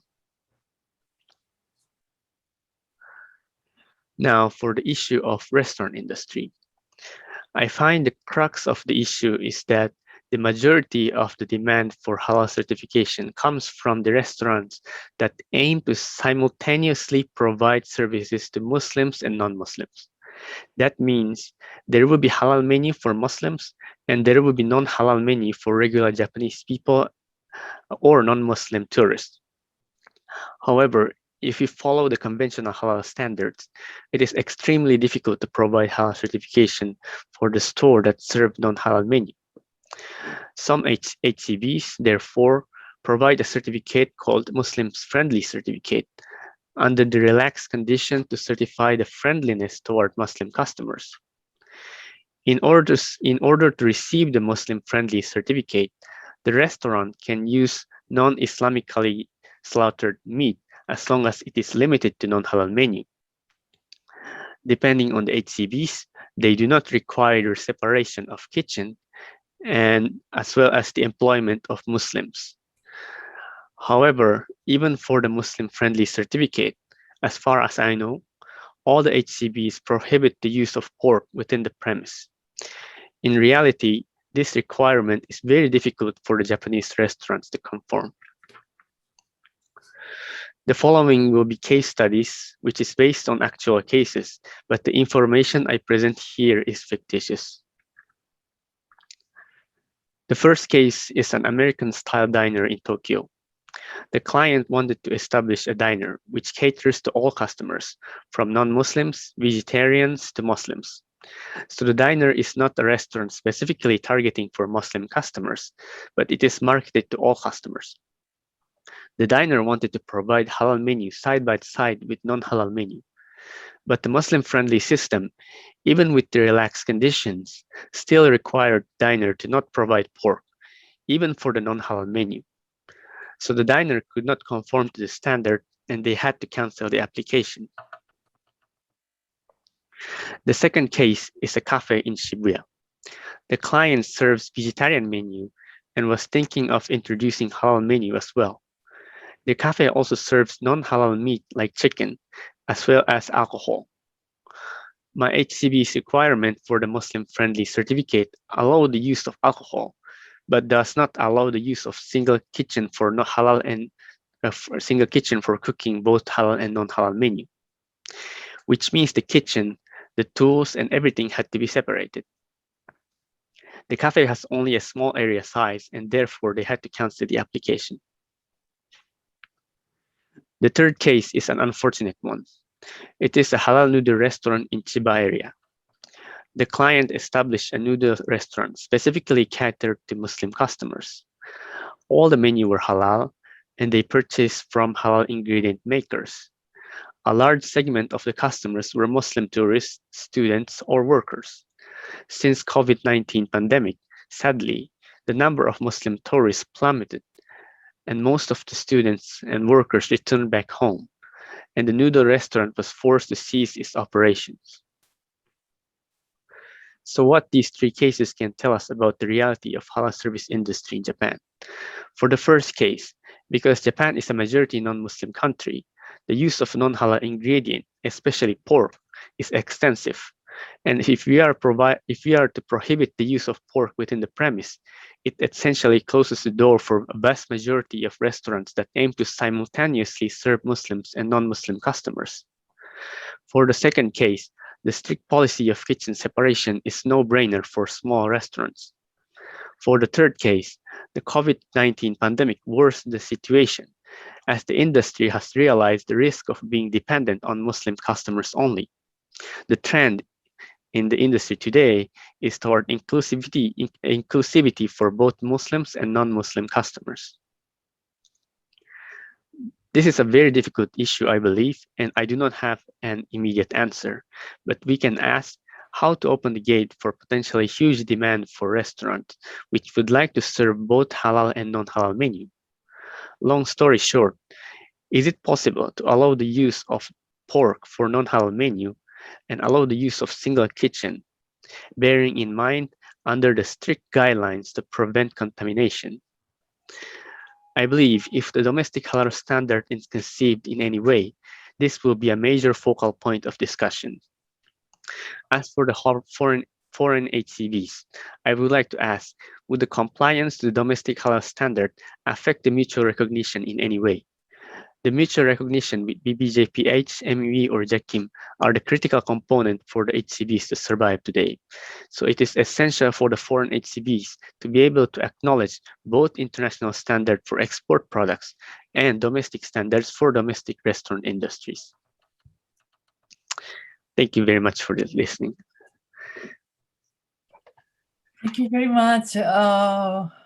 We could know the reality, the problems which Japanese restaurant facing now. This problem we have to solve. If we follow abroad strict regulation, the restaurant cannot have halal menu, but if they follow the way of Fukuoka Masjid or Beppu Masjid, they can. So we still have hope. And maybe today they don't want to speak, but BPJPH already joined here, and they agreed Japan has own standard, and also JAKIM. Next speaker is Hashimoto Takafumi-san, is a director of A-Transglobal Logistics Japan, and who has many experience and communication with JAKIM. So because he is a consultant for companies expanding into Islamic countries like Malaysia and Indonesia. So today we can hear from Hashimoto-san, not from JAKIM directly, but he knows much about JAKIM executives' thinking and their opinions. So thank you very much for joining us, Hashimoto-san. Hashimoto-san, do you want to use PowerPoint? No, I'm just speaking. Speaking, okay. Yeah. Thank you very much. よろしくお願いします。よろしくお願いします。Good afternoon, everyone. I'm very honored to have the opportunity to speak today. So especially thank you for 岡田先生。ありがとうございます。こちらこそありがとうございます。My name is Taka Hashimoto, relating in the halal industry now. I'm not Muslim, but go into halal industry from around 2009. Now I'm supporting Japanese company going to halal market, especially Malaysia, Indonesia, and the Middle East. Also supporting Malaysia and Indonesian company going into Japan market. Not only halal market, including the ordinary Japanese consumers. So today I would like to share my experience in Malaysia and Japan, mainly Malaysia. It is Malaysian authorities officers' view about Japanese halal certification standards. It is a personal conversation between me and them, so it is not the official view of Malaysian authority like a JAKIM and HDC, but the officers I talk to are in the industrial field in halal, actually, like auditor, like making the halal certification standard in JAKIM. Around 2015, I was giving the presentation of Malaysian halal ecosystem in Japanese to the Japanese company visiting HDC in Kuala Lumpur. At that time, HDC received various questions about Malaysian halal standard from Japanese companies. Some Japanese company asked to the HDC officer, please ask JAKIM devise Malaysian standard to adapt the reality of Japan. When I actually attend the meeting, some company asked that kind of questions. Example, one Japanese company would like to establish a halal slaughterhouse in Japan at that time. According to the Japanese certification body, they asked to lead the project. The Malaysian standard does not allow to make a halal slaughterhouse within 5 kilometers of a pig farm. So they cannot issue the halal certification. But they said in Malaysia, there are few such places in Japan. So please devise JAKIM standard for us. They said like this. At that time, actually Malaysian standard has already been amendment. This is because Malaysia's economy's has progressed. At the time, many food processing facilities in Malaysia already have a good ventilation system, reducing the risk of contamination from the outside air.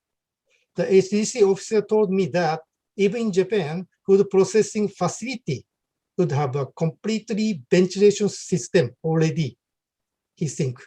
So it is no problem if a site will be next to the pig farm when contamination risk can be managed perfectly, and it will be assured by a site auditing.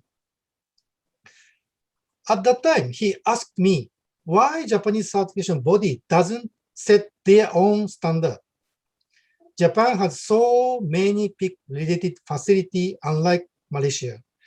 If Japanese use a Malaysian standard, it would make the actual operation not smooth.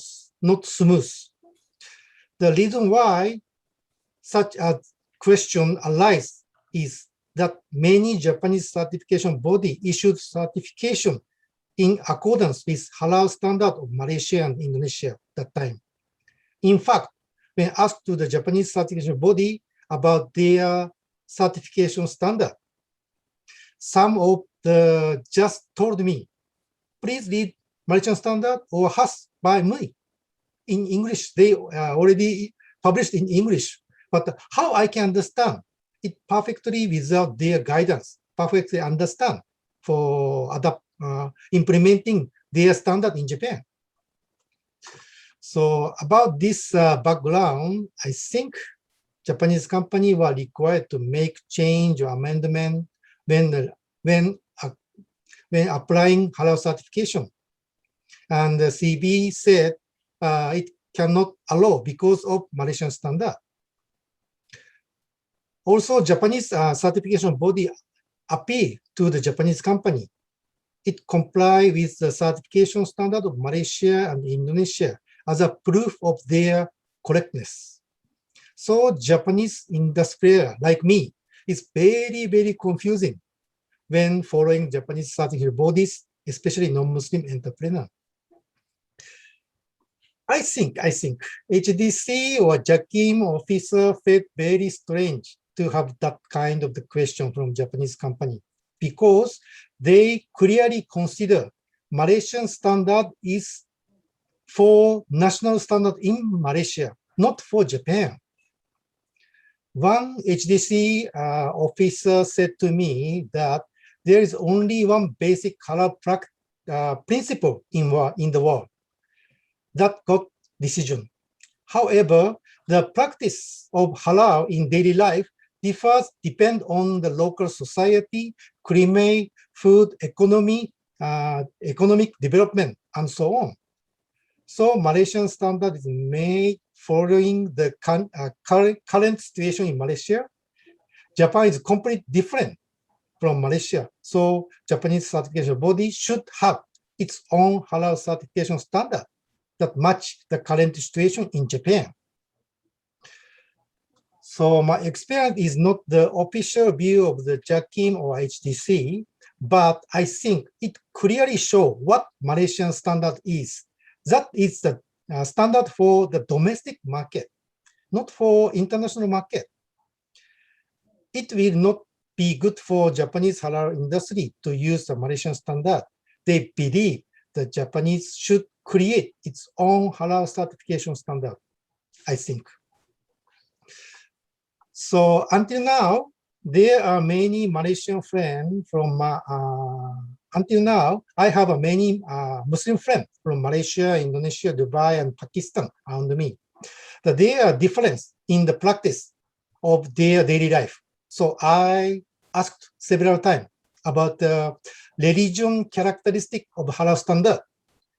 And they answered me, there is only one standard for halal, same like HDC officer. If so, I think it is no way the Japanese will have its own standard of halal practice to match the Japanese climate, food, and society. I think so. From the presentation of my industrial players, the development of the halal industry in Japan cannot be expected if it complies with foreign industrial standards that do not match the social condition of Japan.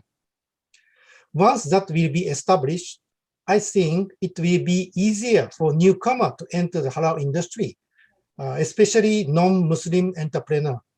As a result, the industry will be growth in Japan, and the lives of the Muslims who visit in or live in Japan will be enriched, I believe. So that's all my experience I would like to share with you today. Malaysian halal industry think that Japan should have halal standard adapting to Japan. In reality, Japanese halal industry is behind compared to the Malaysian, the Indonesian halal industry. So I think we should ask for them a lot of cooperation, especially professional knowledge and experience when establishing Japanese halal standard. I would like to finish my speech sharing experience in Bali, Indonesia. This is very personal, thought. When I visited in Bali a couple of years ago, my Chinese friend, invite a local, very, very local restaurant serving pork meat. But that restaurant has also Muslim customer because the restaurant has small kiosk for satay, for halal with using halal meat, and also operator is a Muslim. So I think we will be able to enjoy Muslim and non-Muslim friends at the same Japanese restaurant if we Japanese society have a Japanese halal standard adapting in Japan. I believe. So this is my small presentation today. I would like to share my knowledge and the experience, especially the Malaysian halal industry think the Japanese society should have a halal standard adapting to Japan. So thank you for having such a time today.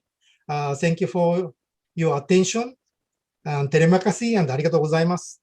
特に大方先生ありがとうございました。ありがとうございます。Thank you very much for your important information from Hashimoto-san. So now, Alhamdulillah, we could hear from Hashimoto-san that Malaysian Jakim people also welcome Japanese Muslim have CBS has our own standard for halal service in Japan, domestic service in Japan. So according to our schedule, we have to have Q&A time 10 minutes, but maybe please I cut 5 minutes only because too long. If you have any question, please raise hand or please open your mic and ask yourself. Do you have any question? If you don't have question, maybe I will move to third part. Do you have any question? If you have, please.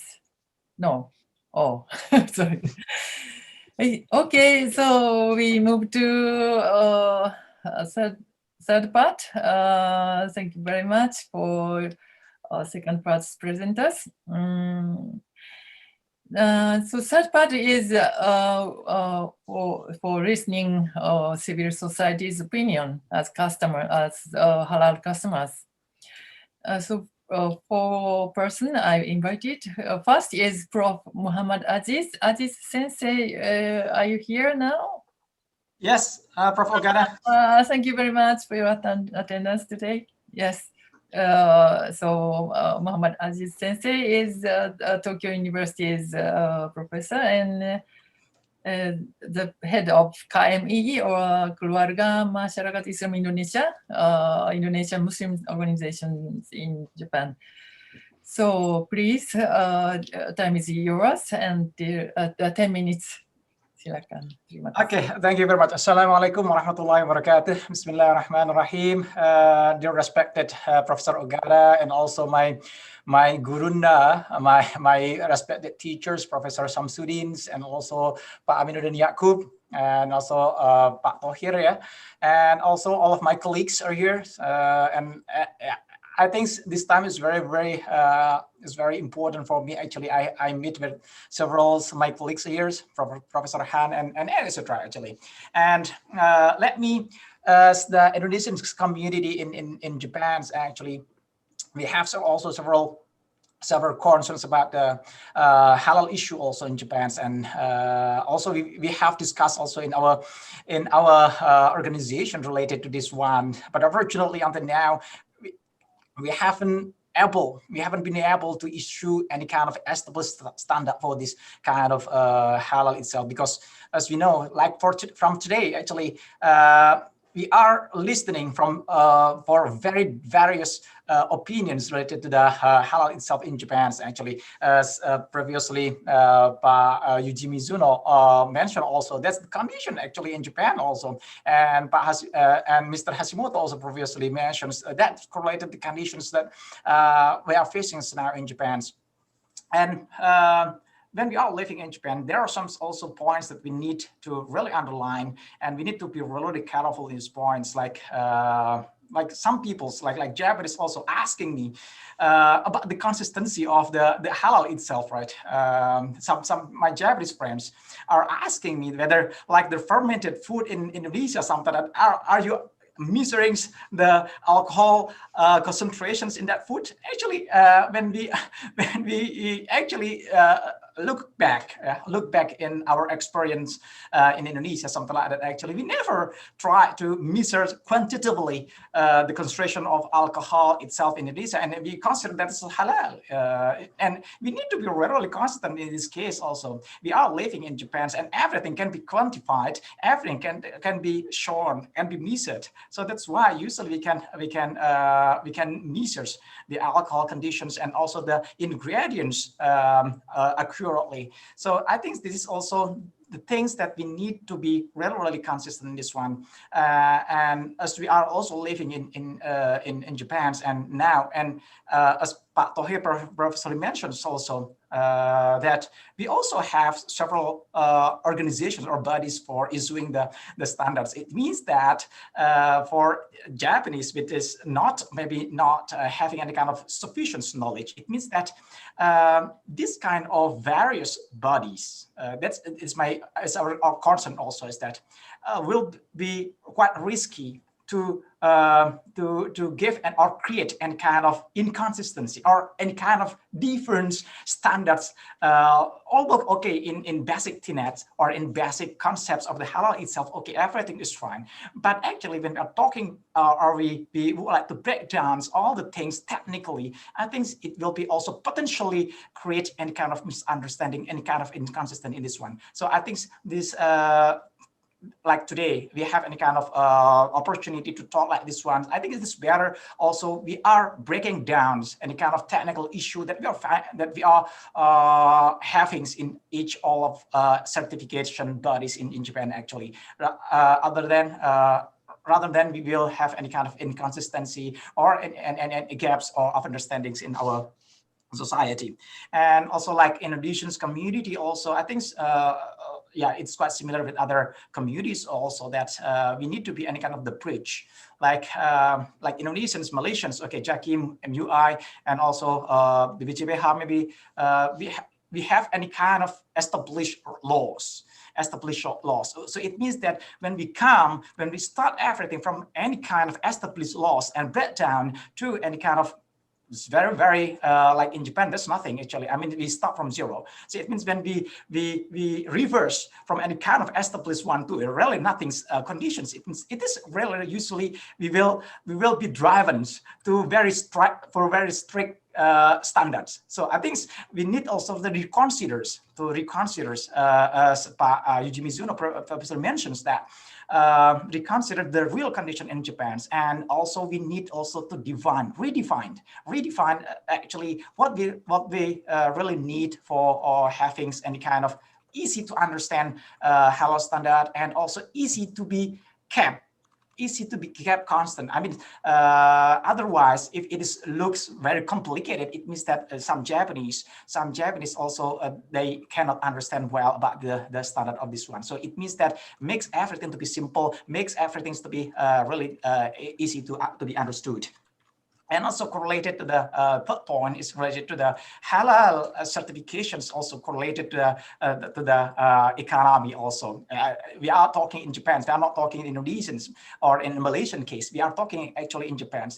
To get any kind of halal certification, it means that also we must pay.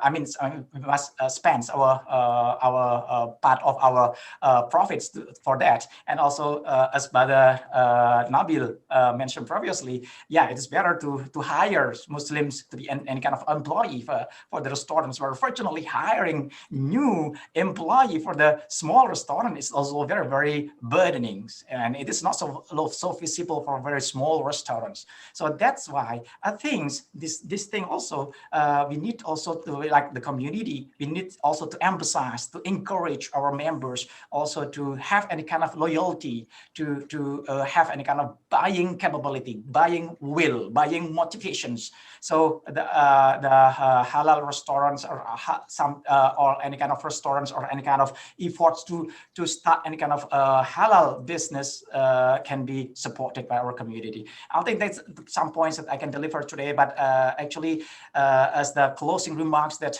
we as the Indonesian community in Japan, we are always trying to be open and also facilitative to all of the Muslim community in Japan, not only to Indonesian community in Japan, but also to other communities, especially also from our Japanese brothers. Thank you very much for your attention, and especially for my colleagues, Professor Ogata.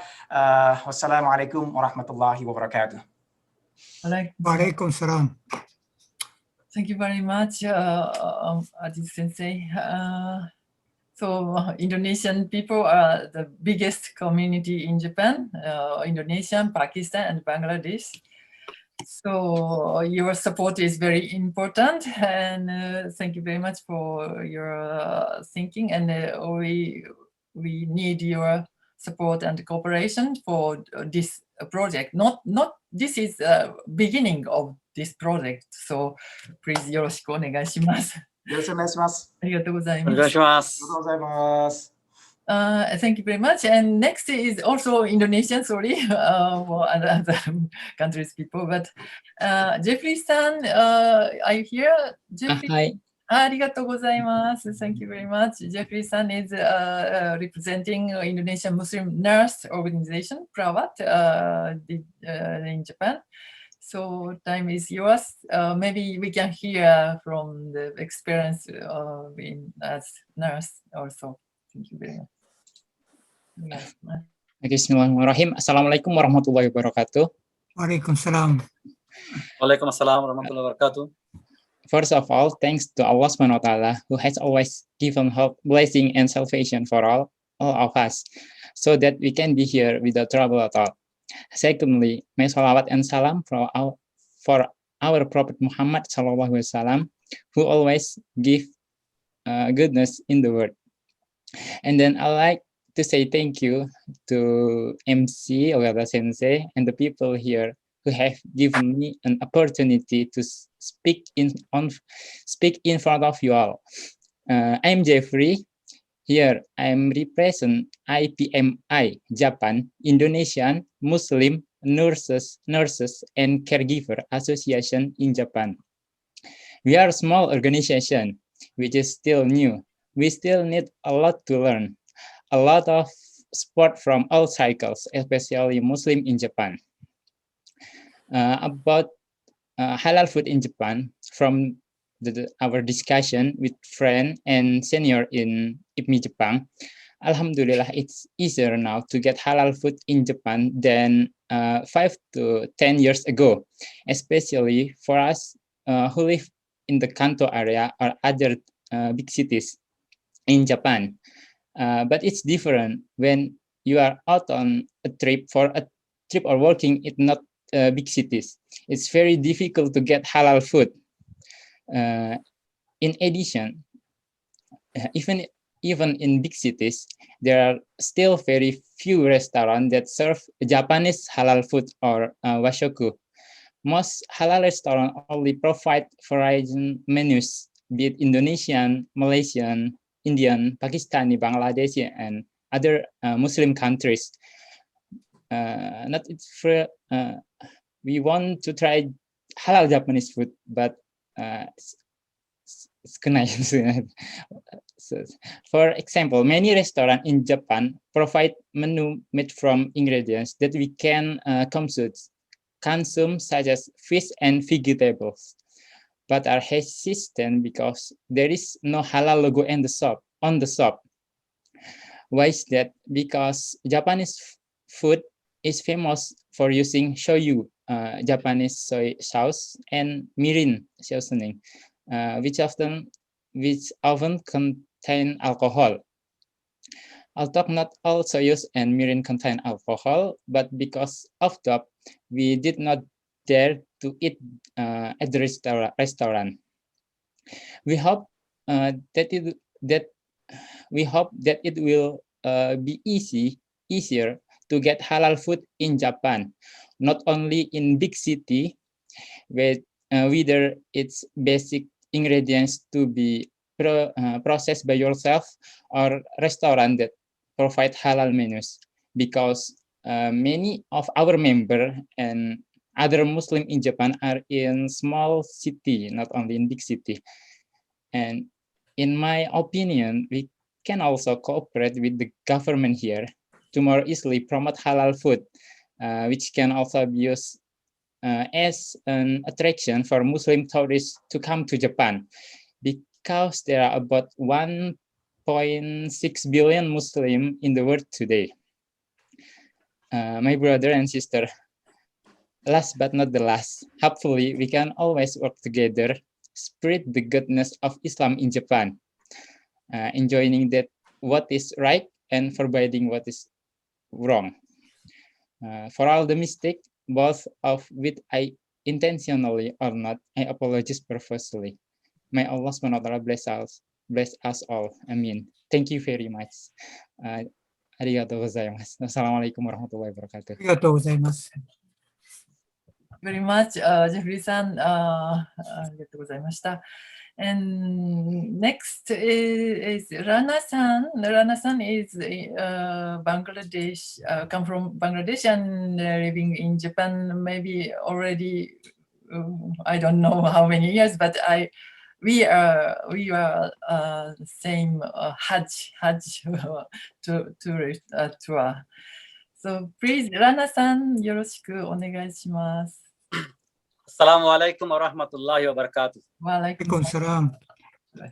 Actually, I supposed to be here. My speech was about 4:30, I think around that time, but I was late because I was involved in our Olympic duties. Anyway, Tokyo Olympic is going on. So maybe 5 minutes, inshallah, I will speak about.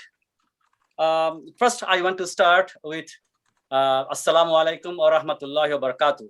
Bismillahirrahmanirrahim. Rabbi shrah li sadri wa yassir li amri wa hlul 'uqdatam min lisani yafqahu qawli. I will start with one of the verse from Quran. Bismillahirrahmanirrahim.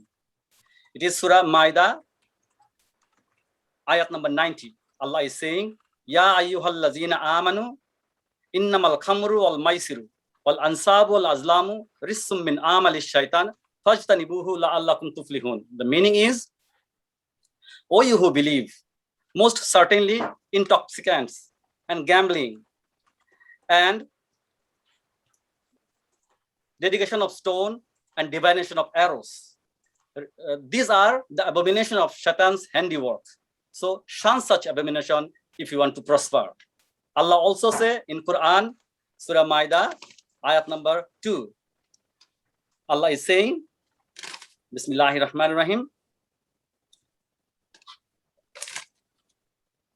Hurrimat alaikumul maitatu waddamu allahumul khinjir ama uhilla li ghairillahi bihi. Means forbidden for you the food are the dead meat and the blood, and in which Allah's name was not mentioned or mentioned other than Allah's name. So these are the clear-cut direction from Allah subhanahu wa ta'ala. The pork, the wine, we should not supposed to take. And one quotation I will give from our Prophet Muhammad sallallahu alaihi wasallam. It is Sahih Bukhari from Hadith. Our Prophet said, if I forbid you a thing, avoid it. And if I command you to a thing, do as much as possible. That means the forbidden thing we have to avoid completely. And the commandment we have to follow as much as possible. So brothers and sisters, the direction, the information is clear-cut in Islam.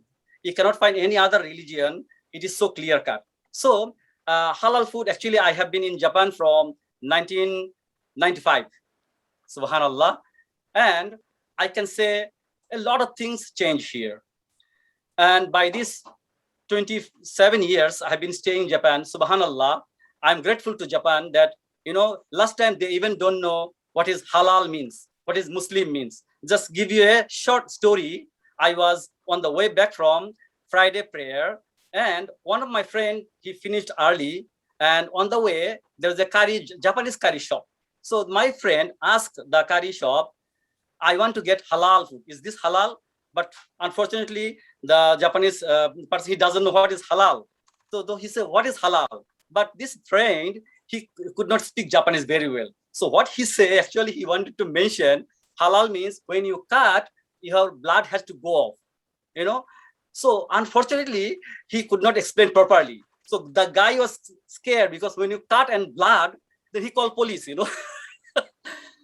Then when I was on the way back, I saw my friend is surrounded by 4 or 6 policemen. So I was there, what happened?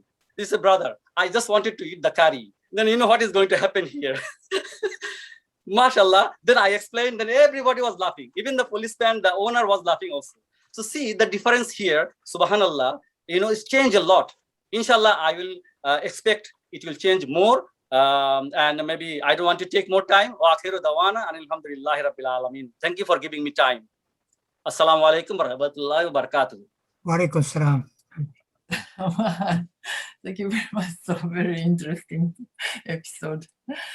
Yes, Japanese society has much changed, and we hope will change more properly and in near future.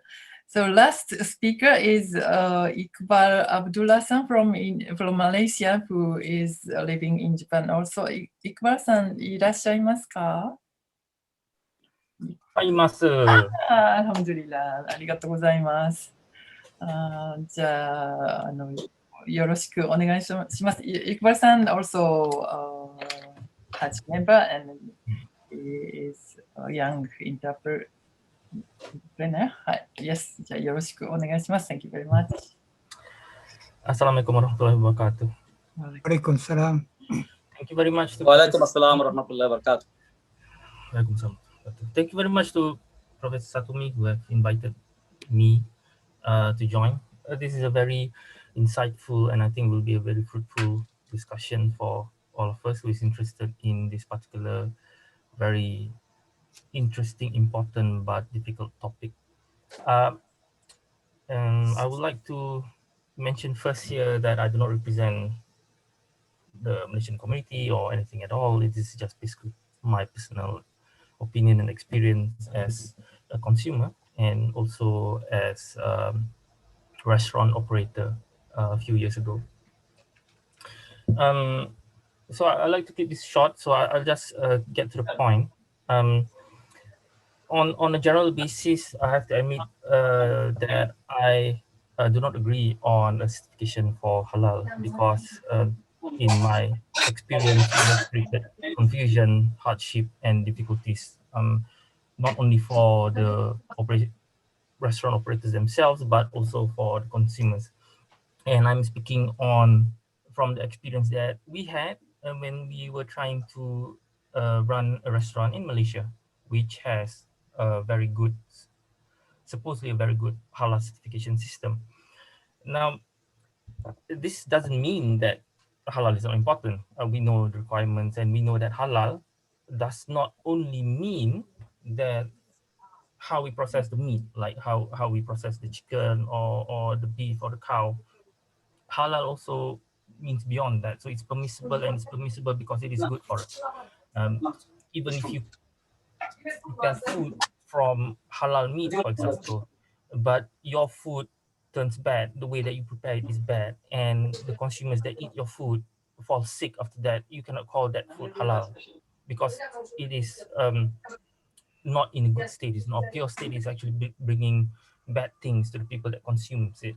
So halal must go beyond just the meat that you use or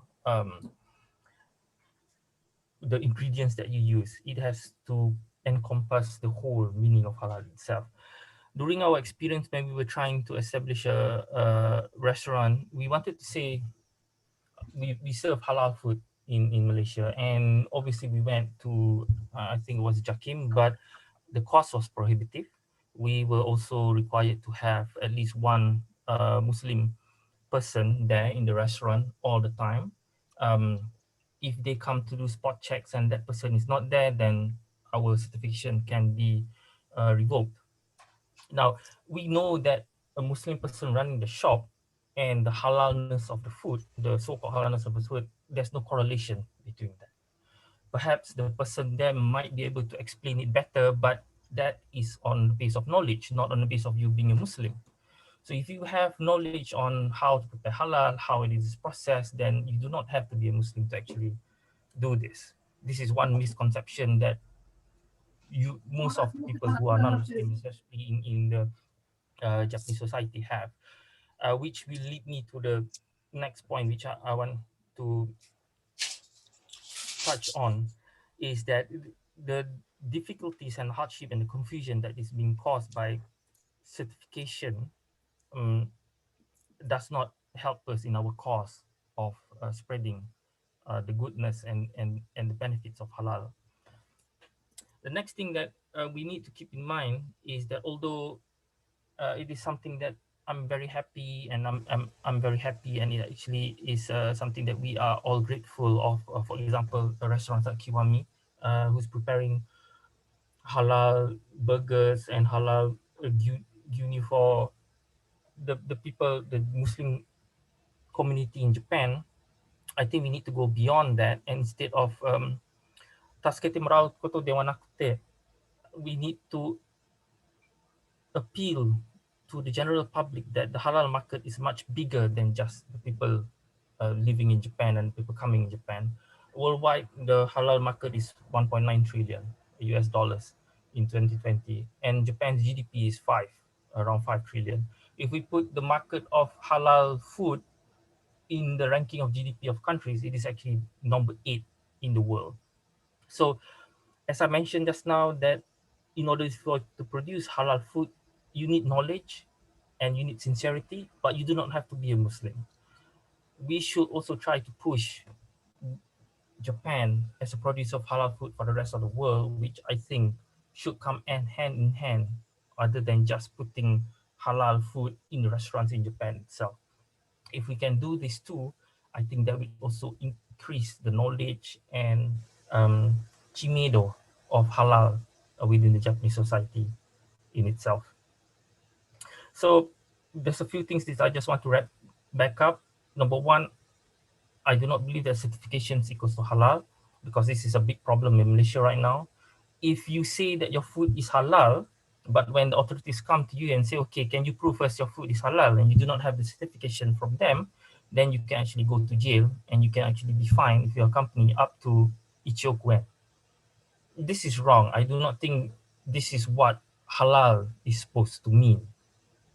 So when we were running our restaurant back in Malaysia, we did not say that our food is halal. If someone says, are your food is halal?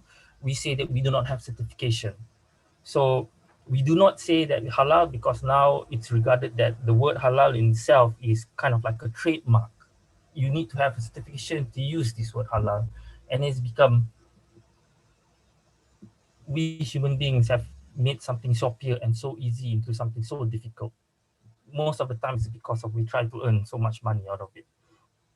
So I hope that whatever we want to do in the future in Japan should also try to avoid this and make it as easy as possible.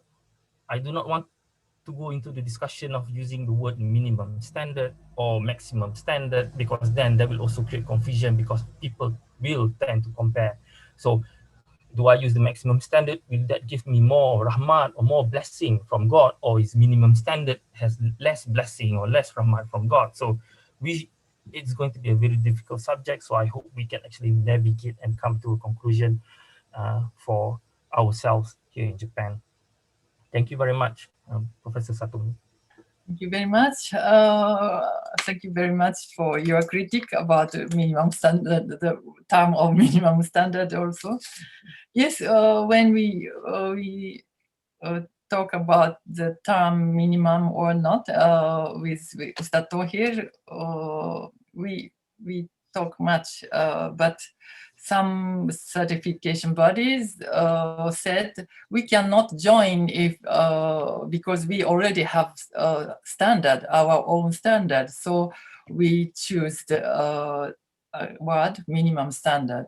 So our intention is not to down the standard, but make one standard which cannot be criticized and not halal by non-Muslim. So it's the point. And thank you very much. So we already heard from all presenters which we planned today.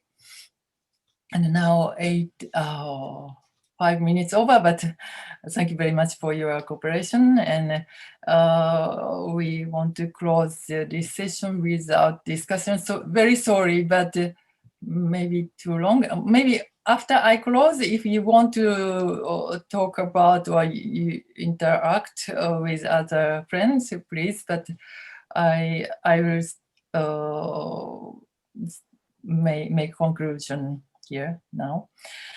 Thank you for attention today's until end. Today's brainstorming session is very fruitful, and I hope this can be the base to make another step. We would like to give deep thanks to all of you, especially for 3 keynote speakers, Prof. Syamsuddin, Prof. Aminuddin Yakub, and Ustadz Tohir, Mabruri, and also second part presenters, Endo-san and Nabil-san, Kan-sensei, Teguh-san, and Nakada-san, and Mizuno-san, and Hashimoto-san. Shared very important experiences and opinions. And also third part, Prof. Aziz and Jeffrey-san, Rana-san, and Iqbal-san also gave us many input, many important opinions as consumers. I believe that today, through this session, everyone who participated in this brainstorming session could share a common understanding that several serious problems have occurred in the field of domestic halal service in Japan, as such presented in Mizuno-san's presentation. And all those problems have made it difficult to spread halal services in Japan. Nonetheless, restaurants or CBs have made great effort. So providing a place where people of all ethnicities and religions can get together and eat together is extremely important for building a sustainable symbiotic society, I think. In order not to isolate Muslims from Japanese society and prevent Islamophobia and other discrimination problems that occur in Western countries, it is essential to have halal standards which fit the current situation of Japanese society now, whereby even ordinary restaurants can work on halal without difficulty. And from now on, I would like to proceed to follow-up step based on the experiences, issues, and requests, etc., that we received in today's session.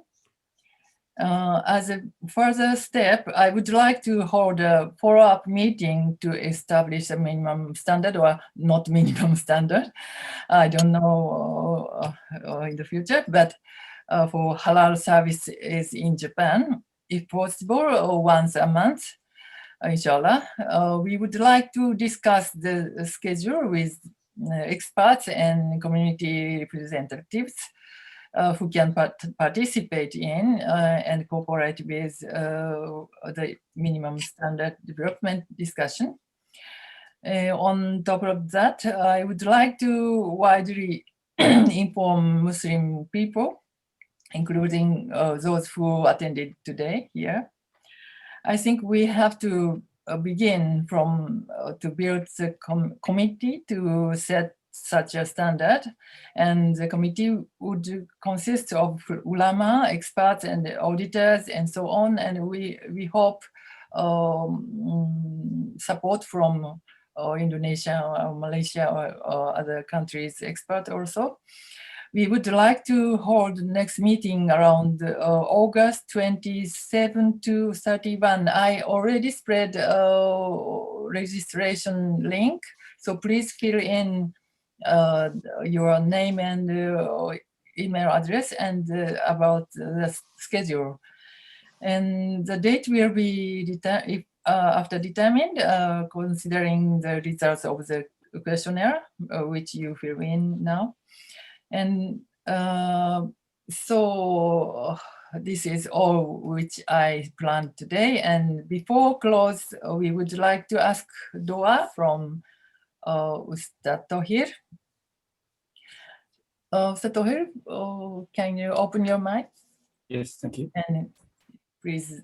المصطفى رسول الله صلى الله عليه وسلم فاتحة أعوذ بالله من الشيطان الرجيم بسم الله الرحمن الرحيم الحمد لله من الرحمن الرحيم مالك يوم الدين إياك نعبد وإياك نستعين اهدنا الصراط المستقيم صراط الذين أنعمت عليهم غير المغضوب عليهم ولا الضالين آمين اللهم صل على سيدنا محمد خير صلي وسلم وجل تعالى عن كل صلاة والسلام أجمعين الحمد لله من حمد الناعمين حمدا الشاكرين حمدا يوافي نعمه ويكفي مزيده يا رب لك الحمد كما ينبغي لجلال وجهك الكريم وعظيم سلطانك اللهم يا ميسر وعسير يسر علينا كل عسير اللهم لا سهل الا ما جعلته سهلا وانت تجعل الصعب اذا شئت سهلا اللهم لا تدع لنا في هذا اليوم المبارك ذنبا الا غفرته ولا هما الا فرجته ولا عيبا الا سترته ولا طالبا علما الا وفقته ولا مريضا الا شفيته ولا دينا الا قضيته ولا حاجه من حوائج الاخره لك فيها رضا ولنا فيها صلاح الا قضيته واسقيته برحمتك يا ارحم الراحمين اللهم أعنا على ذكرك وشكرك وحسن عبادتك اللهم إني أعوذ بك من البرص والجنون والجزام وسيء الأسقام ربنا آتنا في الدنيا حسنة وفي الآخرة حسنة وقنا عذاب النار صلى الله عليه وسلم محمد Thank you very much. Terima kasih banyak. And I'm very sorry because I'm not good. To manage this program, but maybe and I don't know how to do so. But I think today we could have heard many many important and precious presentation. So I hope we can get together again and to cooperate to success this project in order to spread halal services in Japan, not only for Muslim people, but for to build Japanese society more Muslim friendly too. So thank you very much for all of you. If you want to communicate with other people, please remain here, and if you have any activities, please leave here now. Thank you very much. Assalamualaikum warahmatullahi wabarakatuh. Waalaikumsalam warahmatullahi wabarakatuh.